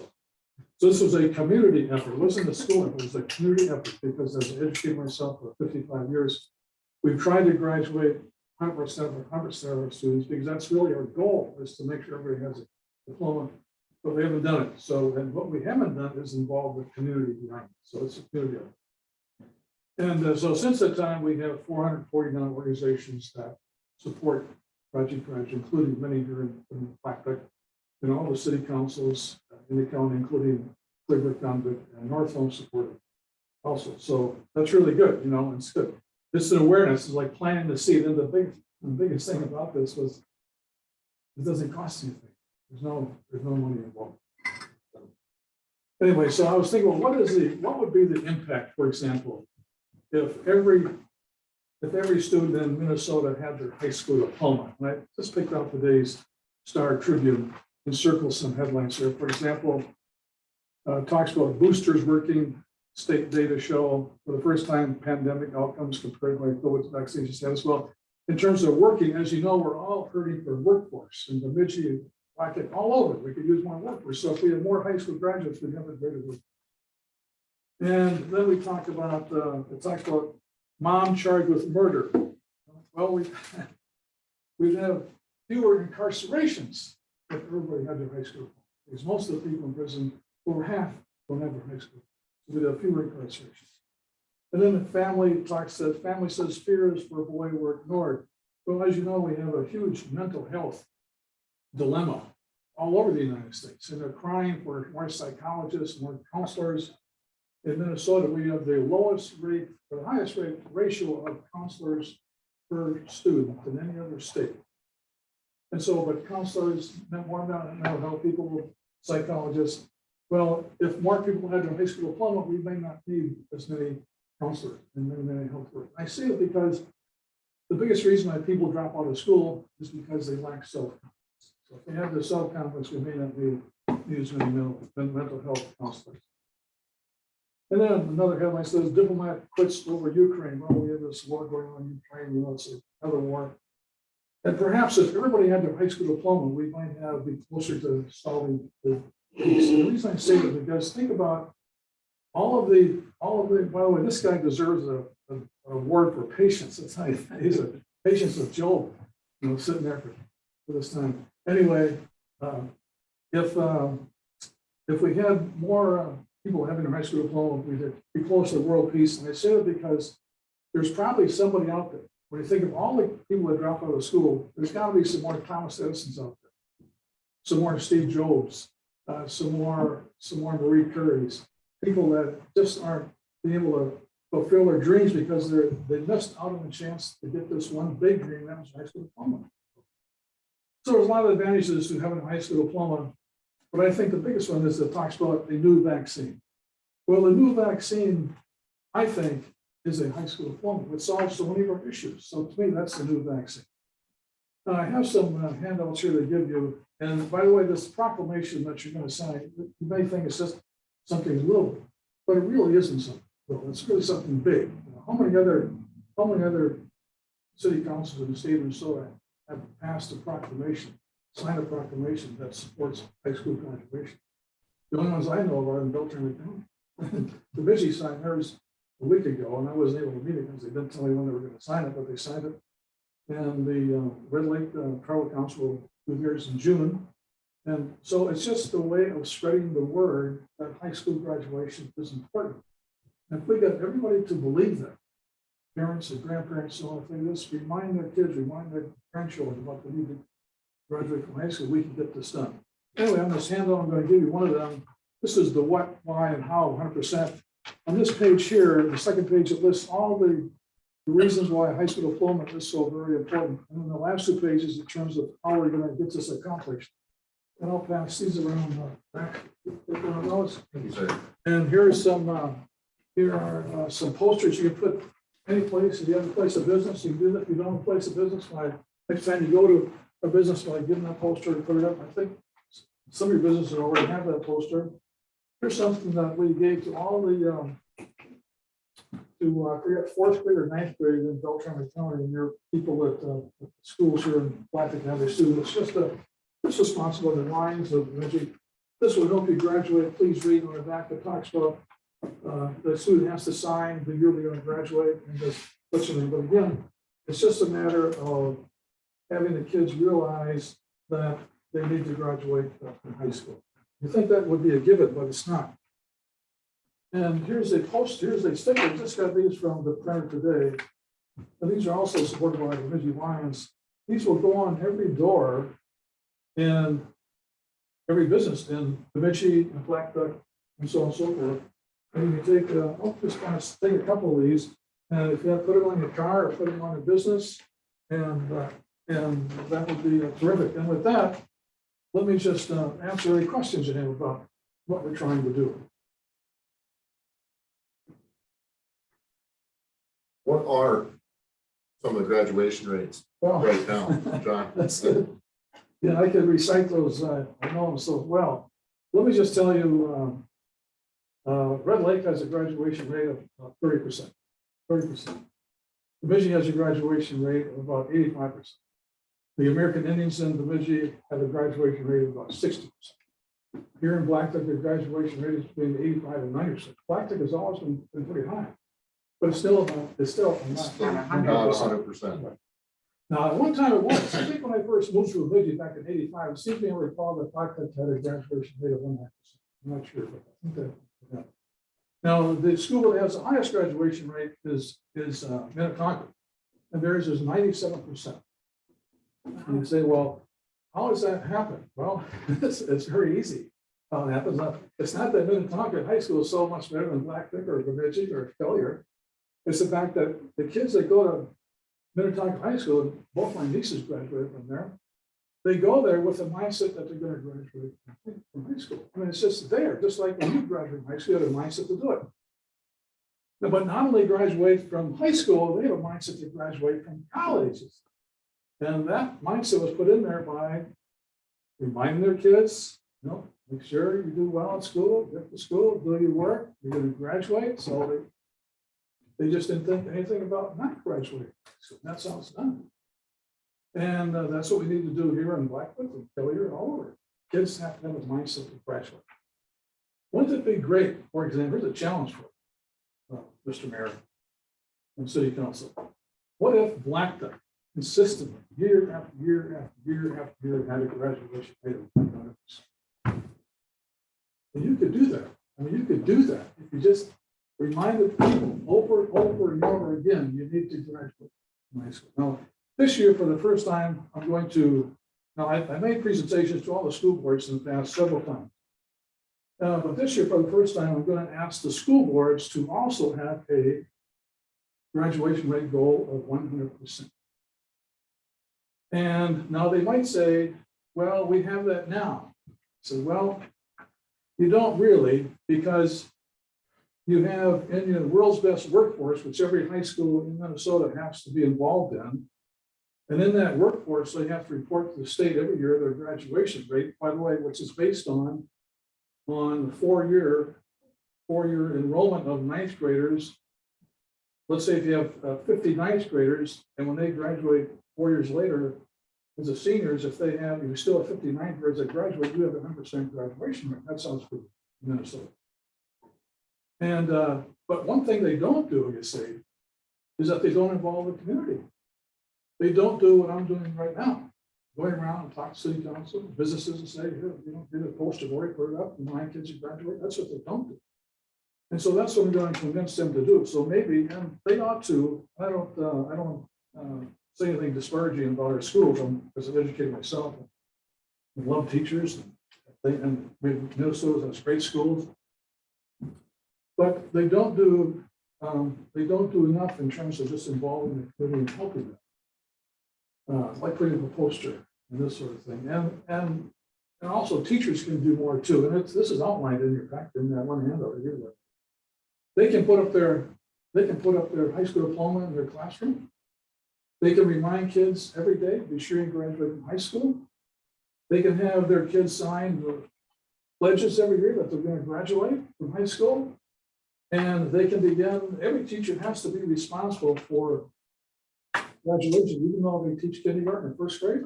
They need to be, it's everybody's responsible. It's not just the principal, superintendent, or a counselor. Everybody has to be responsible and take responsibility for graduating kids. So that's what they need to do. And when I go and talk to school boards, I'll give them the same suggestions that I've given you. And again, wouldn't that be a great challenge? And again, it doesn't cost anything. Well, John, what about the stuff that you hand out? Like, who would pay for that? Well, this is paid for by clients. And Red Lake Builders has paid for posters, and Pete's Pizza has paid for flyers that are given out. So all these are sponsored by somebody. And the thing about that is that if you just take one little thing here, you know, like these little pledge cards only cost me $150, and businesses will be glad to do that for you. Put a name on it, pass it on. So could a teacher order some from the Lions Club to pass out first? Yes, if they want more, they can certainly. Get a hold In of. fact, they can use that as a boilerplate, just use that and do their own. Right, certainly can do that. So the graduation rates in Minnesota, you know, they're not too bad, but they're not 100%. And you say, well, some people say, well, John, you know, if we had a graduation in the state of, let's say, 95%, wouldn't that be great? You know, well, it would be good, but then what 5% are you leaving out? Are you leaving out my granddaughter? That's 5%. So what are you leaving out? They talk about 95%. You can't leave out anybody. Other questions? You know, but a lot of school districts all over, it doesn't matter where you are. A lot of kids don't graduate with the poverty level. They're living. Right. And So is, that's a big, right. that's a big deterrent. for kids. Right, it is. Yeah. Oh, And I've had, no, that's a good question now, because, and that's one of the things that some educators say too. Well, you know, we have kids here that are struggling with poverty, you know, their parents are on drugs and alcohol, they're incarcerated, you know, they have to worry about transportation, all this kind of stuff. Yes, that's true. Well, let me tell you this, that I know a lot of kids, and I was principal at high school for many years, and I still have an office there. And I just came through, just before you, I was at the Ridgeway Apartments in Bemidji. They have a special project going there, where we're working with people in poverty. So I was handing out these things to kids. And I've known a lot of people that have had the same negative circumstances in their back, but they were undaunted. And they say, you know what, I'm just going to do it. I'm just going to, I know that's an issue, but I'm just going to go ahead and graduate. They have the mindset to graduate. And that's what happens. There's a lot of people in that same, you know, situation, but they do it. Now, it'd be great if we could eliminate poverty. That'd be wonderful. Well, we're trying to do that. It'd be great if we could find mental health people, take care of all the issues that we have. Just a horrible shooting today in Texas, you know. Mhm. But we don't. We can't wait until we get more counselors. We can't wait until we get more psychologists. We can't wait until we get more mental health people. We have to rally around the schools and help them graduate. And what a great thing would be if every high school kid had a high school. It'd be done. I think I told you this before, but you can graduate from high school with a D- average. I mean, you know, and some kids do. You don't want that to happen, but they do. So it's not that difficult to get through school. I mean, so if you need to take another year, or 6 years, or 7 years to graduate, that's fine. Do it. You know, you can go to high school until you're 21 years old, or go ahead and get your GED. That's fine too. Just get that home. Okay, Thank you. Next, you Yeah, want you to bet. read Yeah, that and proclamation? I I have can a get a proclamation to give you. photo together. with Hey, you fantastic. and John. Yeah. Hey, yeah, if you could take a photo, I'll put it on my webpage. Terrific. Fantastic. You know, I use this, the Blackduck model, and I sent that to every city council in the county. It looks so great. It looks so Why great. don't you hold it up, we'll take a picture, then you can read it. Yeah. All Now you can read it. Okay. right.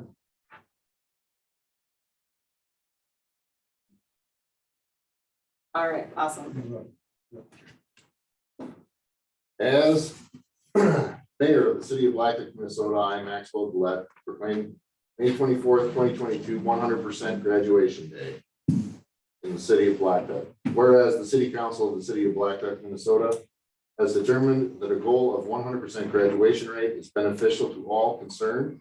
And whereas the city council of the city of Blackduck, Minnesota will do whatever it can to encourage all of our youth to graduate from high school. And whereas the city council of the city of Blackduck, Minnesota believe when we as a community relentlessly remind our young people how important it is to obtain their high school diploma, we can achieve our goal of 100% graduation rate. Therefore, be it resolved that the city council of the city of Blackduck, Minnesota salute the Blackduck 2022 senior high school graduating class. And we thank all the citizens for participating in this initiative. Proudly proclaimed this 24th day of May, 2022. Thank you. Thank you, John. That's great.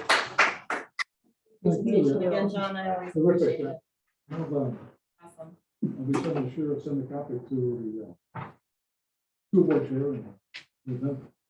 Appreciate Awesome. that. Thanks a lot. Thanks for hanging out. We'll see you next year. Thank you, sir. Thanks, man. Thank you.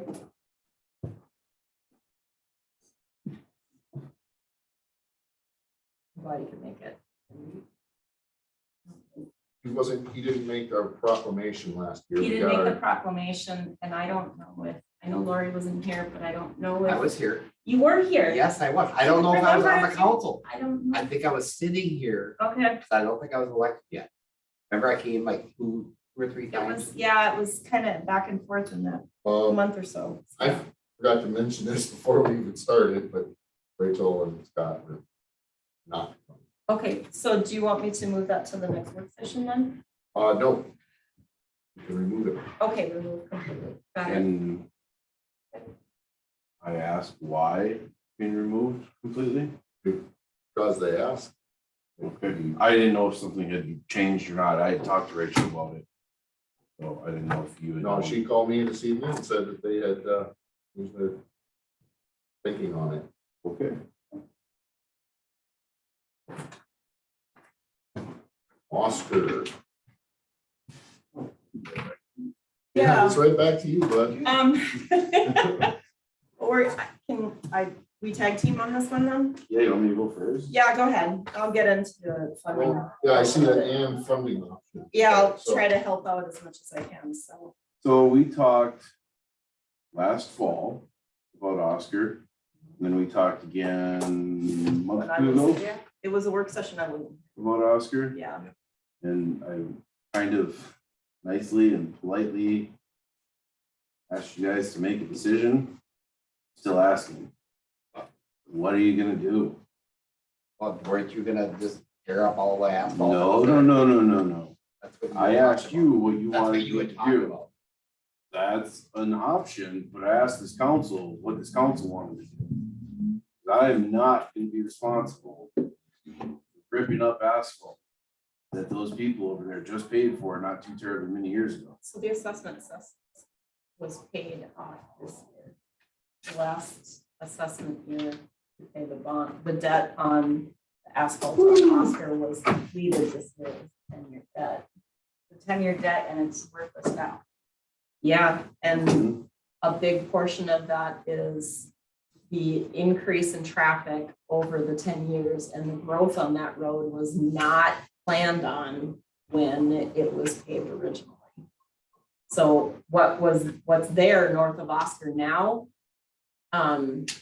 basically past Stretch and the yellow townhomes, The apartment building wasn't there. the apartment wasn't building wasn't On there. the list, Dollar General wasn't there. TG Sales and Service and Dollar General came in and Wheelan's, the apartment building came in 2017. And what's happened since that building, those three buildings have been there is you've had residential increased traffic. You've had commercial increased traffic. So you're got buses, you got waste management, you've got delivery trucks. You've got another apartment building behind Restaurant 71. So when they put the assessment in and improved and did the asphalt to that section of of that road in 2010, they did not think forward as to what was going to happen up there. There was no foresight as to if that residential area was going to ever be developed. So they didn't put that into plan.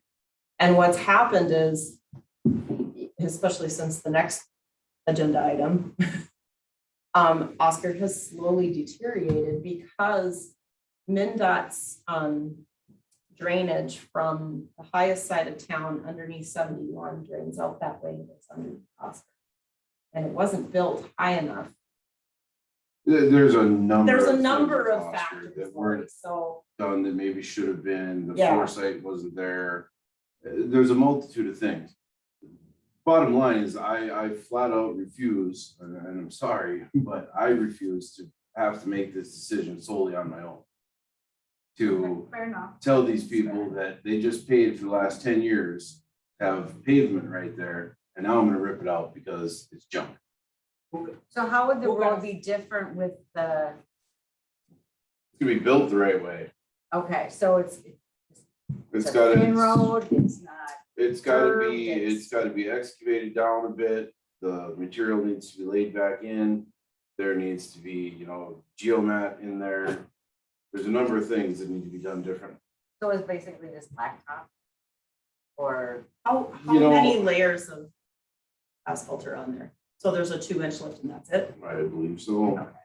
It was just a thin It was- stub. A typical lift, there's at least 2 for a total of 4 inches of asphalt on almost all our roads in order for it to withstand any decent amount of traffic, commercial and otherwise. 10 inches is what's on Summit. I really believe what was done is that it was stubbed in to the yellow townhomes, which I believe were put in as part of the development for Anderson Fabric, is kind of my understanding of it. And those were put there essentially for workers, for Anderson. Yeah, roundabout, rigmarole. I mean, there's nothing on paper saying that's what it was, but that's what it is, in my opinion. So Anderson, them townhouses paid the assessment on that? So the road, what was paid as the assessment were the property owners that abut Oscar up to and including Stretch Auto Body. So Restaurant 71, the hotel, Stretch, Yellow Townhomes, And the the blue apartment building, and the owner at the time of where the fourplex is. Correct. The yellow townhomes, their road is privately maintained by them. We don't know. But they do own property on Oscar and they were assessed. That's correct.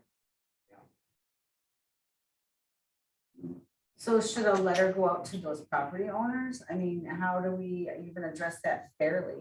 I mean, are they all the same property owners? Have they been here paying those taxes for 10 years? Or, I guess, I don't know, where to start, I gotta dig. How many times is, yeah.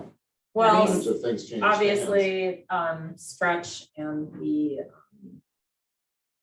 the hotel are probably the only 2 existing still, and maybe MMCDC of the townhomes. Everybody else, I think, it's flipped since I started working for the city.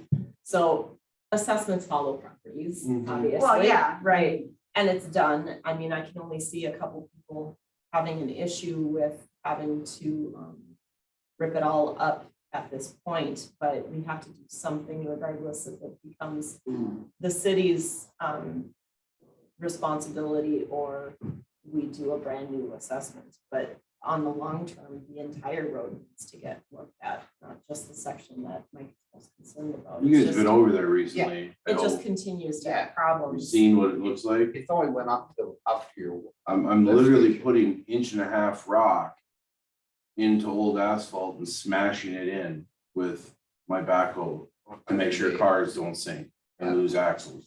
By their Damien. So if I may, because I didn't realize this was part of a previous work session, The small cities streets funding that was reintroduced by the legislature in 2021. We have 21,193 in the general fund still from 2021. Mike didn't use that funding from last year, and this year's legislature is looking, as I gave you guys the documentation, is looking at making that a permanent bill to fund municipalities that have street needs of, if their populations are less than 5,000, then there's a huge calculation that accounts for how many county roads are inside their city and how much traffic is on the rest of the roads. If that gets approved in this legislature, then we could see that funding come in again this year, which will probably be about the same dollar amount, but that gets us 2/3 of the way to probably fixing that road. Dependent on where the prices are, you know, when I gave you Exactly. guys the quotes last year, what's the date on those? September Yeah, 21? Yeah. At 70 grand to fix what's currently there, 71, and then And another 72. 70, and then another 70 to tar it the rest of the way around. You know, to meet up with the tar that's up by Dollar General. oh, yep, That's what those 270s I are, see that. just to clarify I that. see that. I don't know if you guys still have that was given to you back then, I believe. I gave it, I put it in Christina the work again session. tonight. It's just, You know, I know we've been talking about it for a while, and there's all kinds of stuff going on, we're all busy, I'm busy, you're busy. But we gotta do something, I mean, my concern I is can only lipstick this big so many if times. Mike, if we pull off from, it would be nice if we can keep the approach, you know, you call it U-turn. Yeah, The approach portion still tar, just because of the delivery trucks, but if everything, That'll actually maintain its tar for now, because if you go and you look at the match line over there, yeah, that was brought in when they did the Summit project. They drop in 10, 12 feet, whatever it is, and you can see the match line there. So there will be that amount there still. but will it break up if we pull the rest of it off? Hard to say. You know, if we pull it off, we dig it down a little bit right there and lay some fabric in and put some good gravel in. Shouldn't.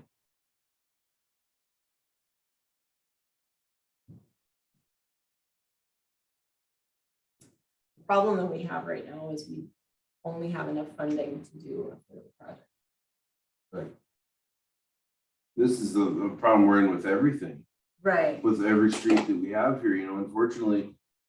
You talk about Oscar, and then Brandel over there is in front of the restaurant, in front of Stretch, in front of, you look at these roads, really not roads.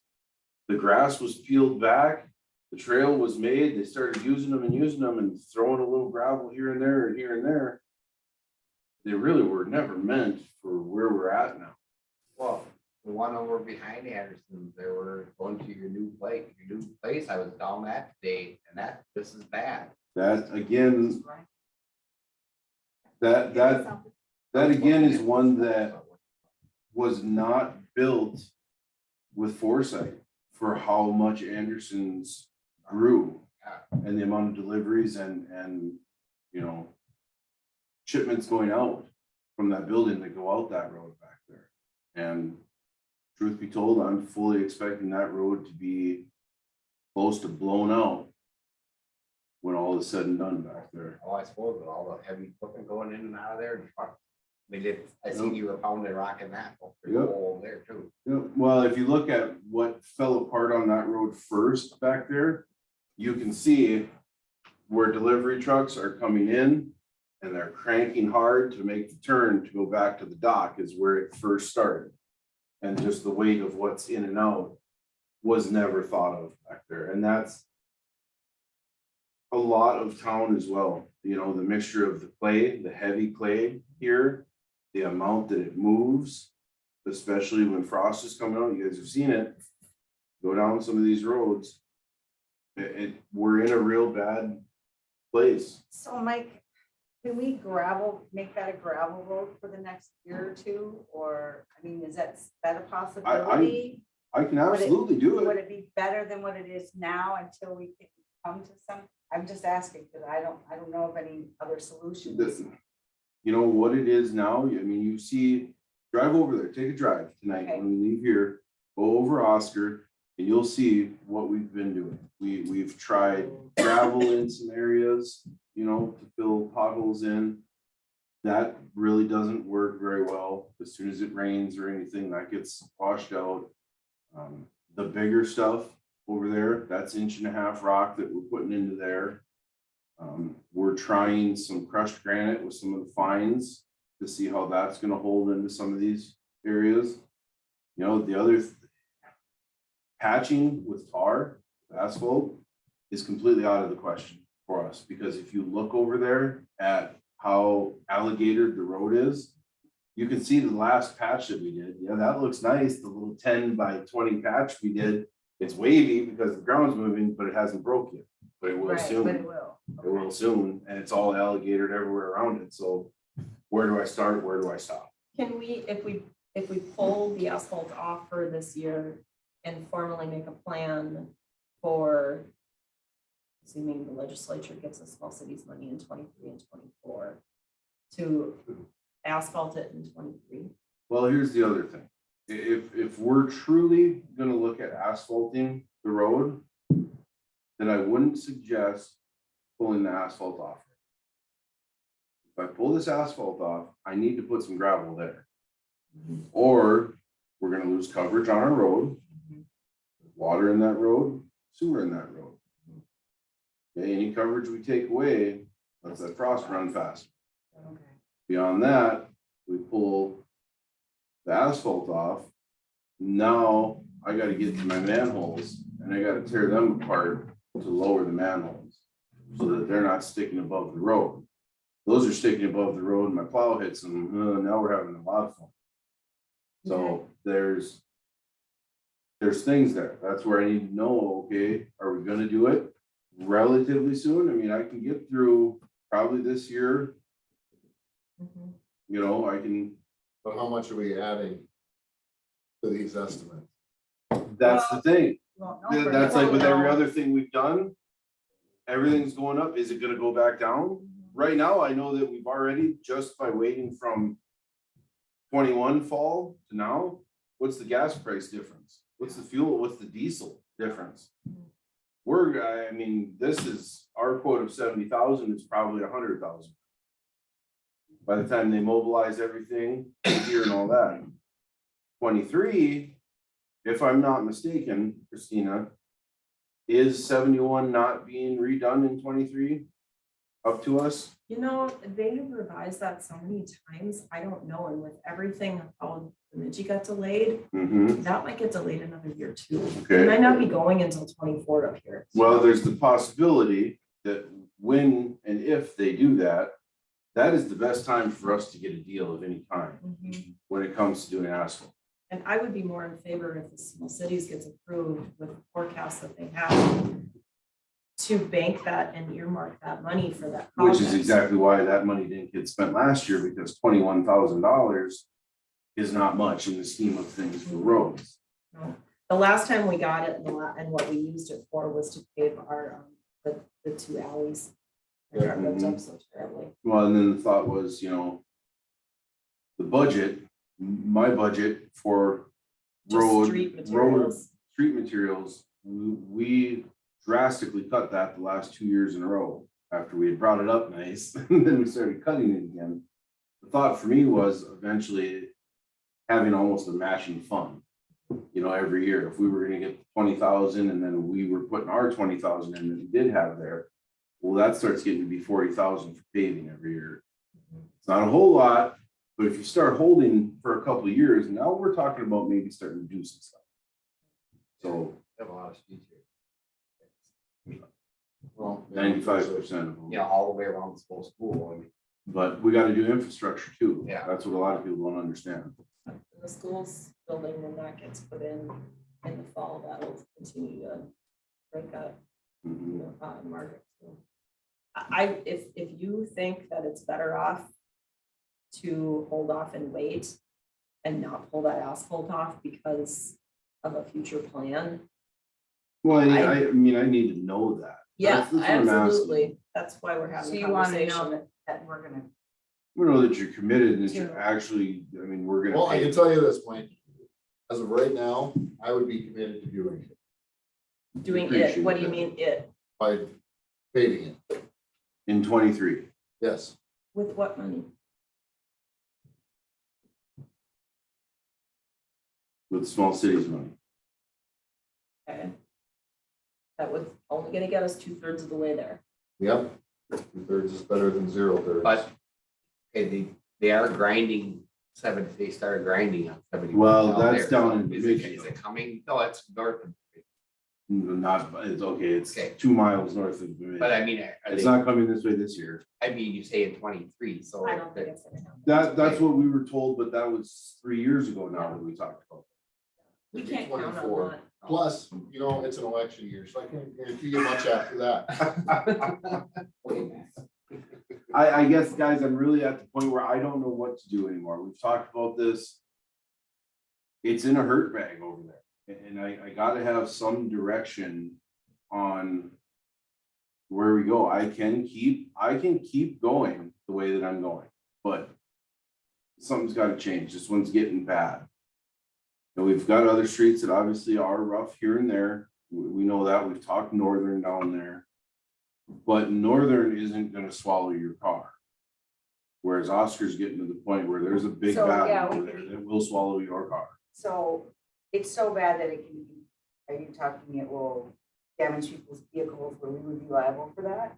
Because we didn't do anything? We can't do liable for that. That's No, not how that works, but. we aren't, we are doing what we can over there. It's like Christina said, we wouldn't be liable because it's frost issue, it's ground that's moving, it's an act of God, as the insurance company calls it. It is, but it's also bad planning. Well, I mean, we Potholes can't. do happen anything. everywhere though. It's, Or is it just a pothole? it's, By the sounds of it, All it's are not. bad. no, No, but No. it happened in here. I mean, you charge people for that, right? They paid an assessment, is that correct? right, Whatever the road looked like prior to, I can't speak to and no one can No. because they're Okay. not here. Well, I didn't know. I don't know. Right, and all I know is that it got improved and it got paved.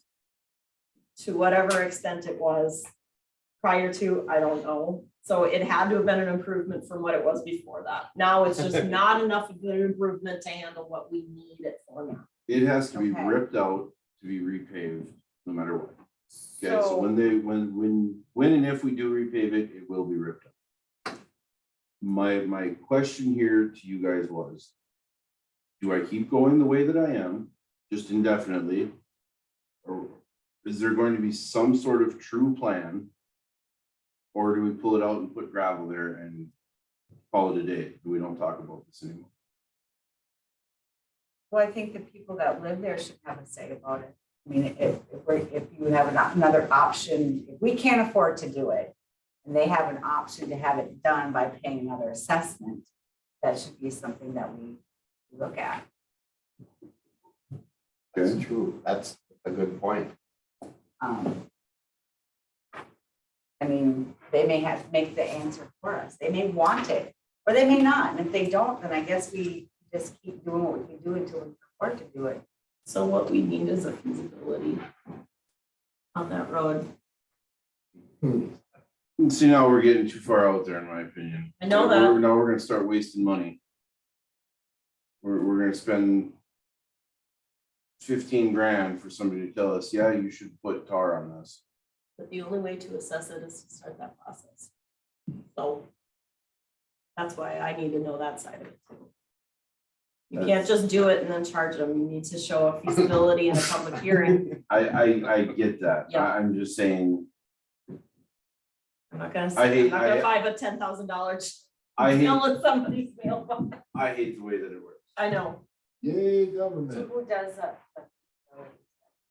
We would need to pay probably our engineers in order to create that, to look at it. And what are they gonna tell us about, what do they look at for feasibility?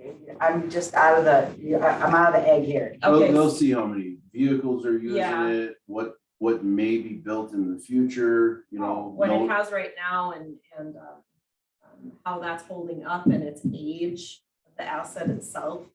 It's kind of a, Right. A plan that maybe will last more than 10 years, or? Well, it'll also be like what we've done for a couple other roads too. It'll give us a proper estimate of what the true improvements to the asset should be based upon the deterioration of what is going on with it now. And then that provides the council a true idea of how much it should really cost to be fully. But wouldn't this, I mean, not to, you know, kind of interrupt here, but wouldn't this go into the CIP, the PER, what acronym is it? It does. Yeah, it does.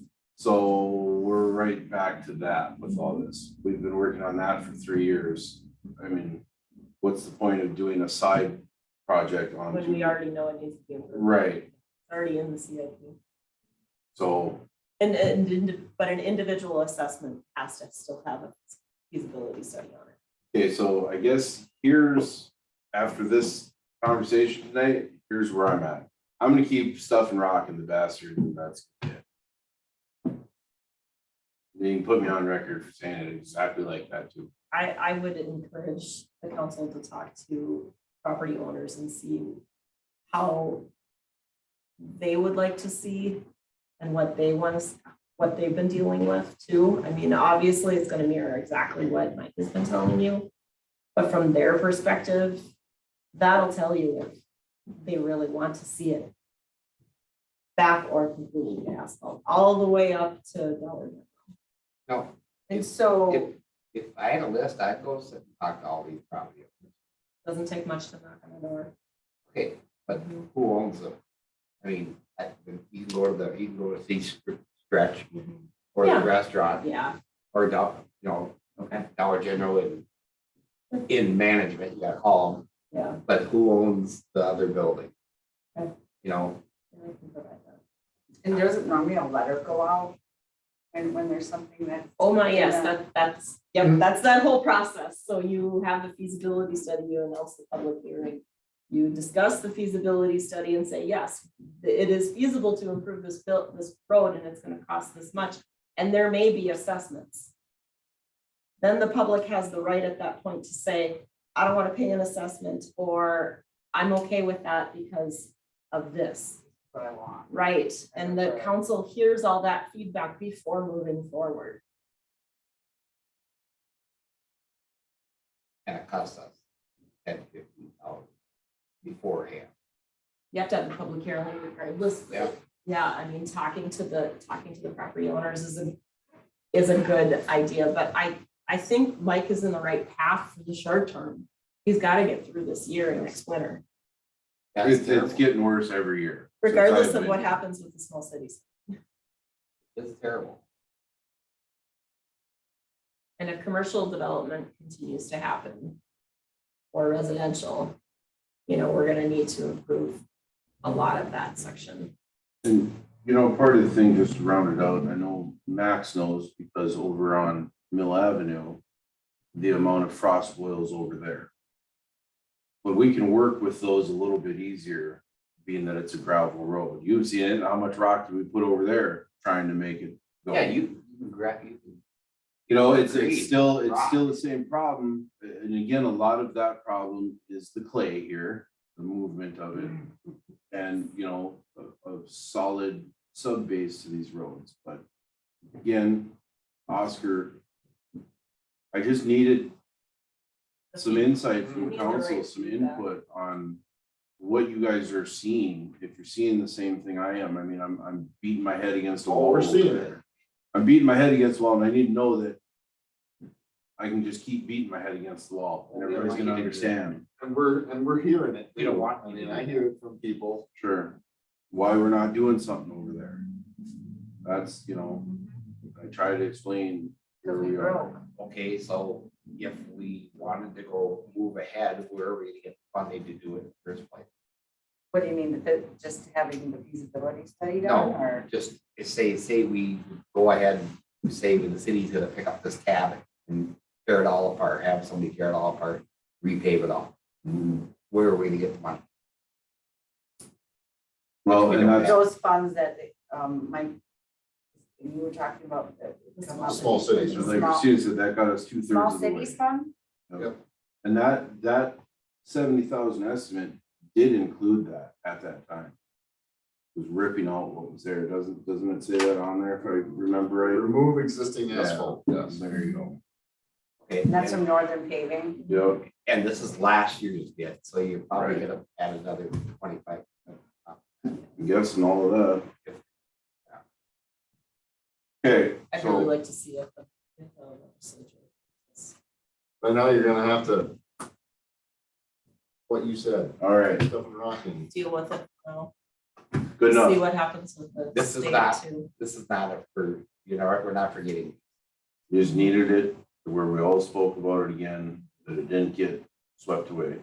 I mean, and I can earmark that money, because that small cities money can only go to streets, Mhm. okay? Yeah, It it can't go to anything cannot go else. to a public works building. It Nope. cannot go to a golf course. It cannot go to a park. It has to go to streets. Earmark it for So- Oscar. And how much is that? It depends. It's a calculation. I got it. Okay. Yeah, it'll depend on how much is allocated by the legislature, and then there's no. Okay, we're there's a- waiting on much. There's a big calculation, so I gave you the sample, Lori, to look at. Okay. It'll be somewhere around 20 if it gets approved. All Yeah, right, so we're, so we got 193. Correct, right now, Yeah, from 2020. so We we have another 20, so 40, so we're not even halfway there. that's, and yeah, And that's why I thought we would ask the homeowners. The homeowners for the remaining. I mean, or something. Well, it's really not too many. Businesses. Owners, Well, it's business. business, and they pay, We've got 3, 4, 5 businesses. 2 apartment building, 3 apartments. 1, 2, 3, and 1 set of, right? Are them townhomes off on by Anderson? No, No, MMCDC out of Detroit. Anderson, however, does own the property between those and the lift station. Where the community garden is. That is. all right, Can we move on? please, Item. flooding event. So item D, everybody knows how much water we took on in that weekend of April 23rd. So the county is working right now with the state, and the state obviously is working with FEMA for the state of emergency based upon the amount of flooding that happened that weekend. Chris Mueller, who's our emergency management coordinator at the county, is holding 2 PDA meetings, which goes through a preliminary damage assessment of the cities, the towns, and the county roads and public infrastructure from that particular episode.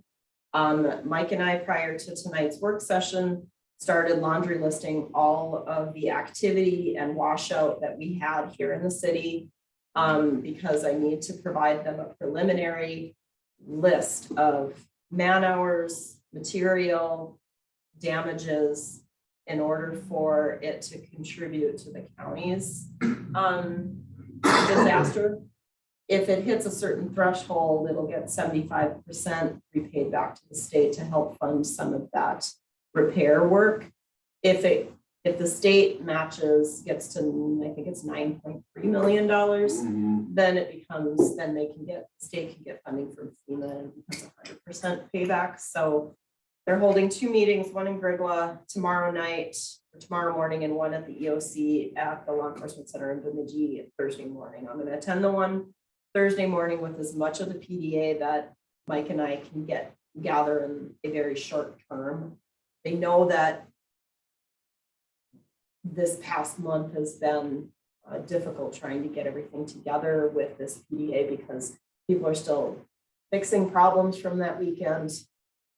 And trying to gather up all their details. If the tribes contribute to this, the county will definitely hit their threshold. We have everything from overrun storm sewers and washed out roads on numerous locations of the city, more so the most southern section of town, like Railroad and towards Stoner Lake. But we also have washout at the park, at the beach. We have washout in sections of Oscar because of where all the water comes out from MnDOT west. And I'll try to put together as much as I can to provide that to Chris Mueller on Thursday. But if the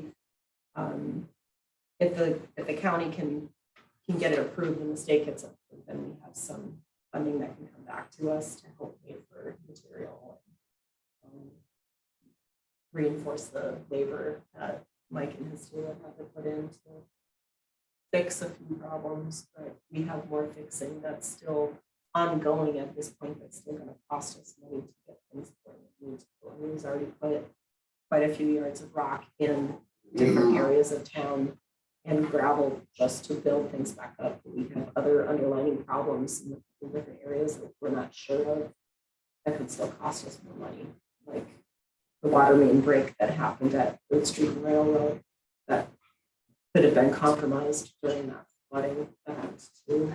Is that something that if you find things later that you go back with, or no? No. So you kind of gotta, Yep. gotta Get as jump on much- that. And my basin flooded. Yep. And there was lots of water around, lots of water. Lots. So I'm trying, it may be just a huge, we have X amount of yards of gravel and rock that we have to pay for in order to fix things back up. But, it's kind of like having an insurance claim on your house or your roof. It's hail damage. It's X amount of age of the asset, on a percentage based on how much they're going to feed you money for. So we'll do our best to see what kind of money we can get the city for that event. Very good. It's worth a shot. Yep. Anyone? Better than nothing. Regretfully, we come to E, resignation of Councilor Hewish.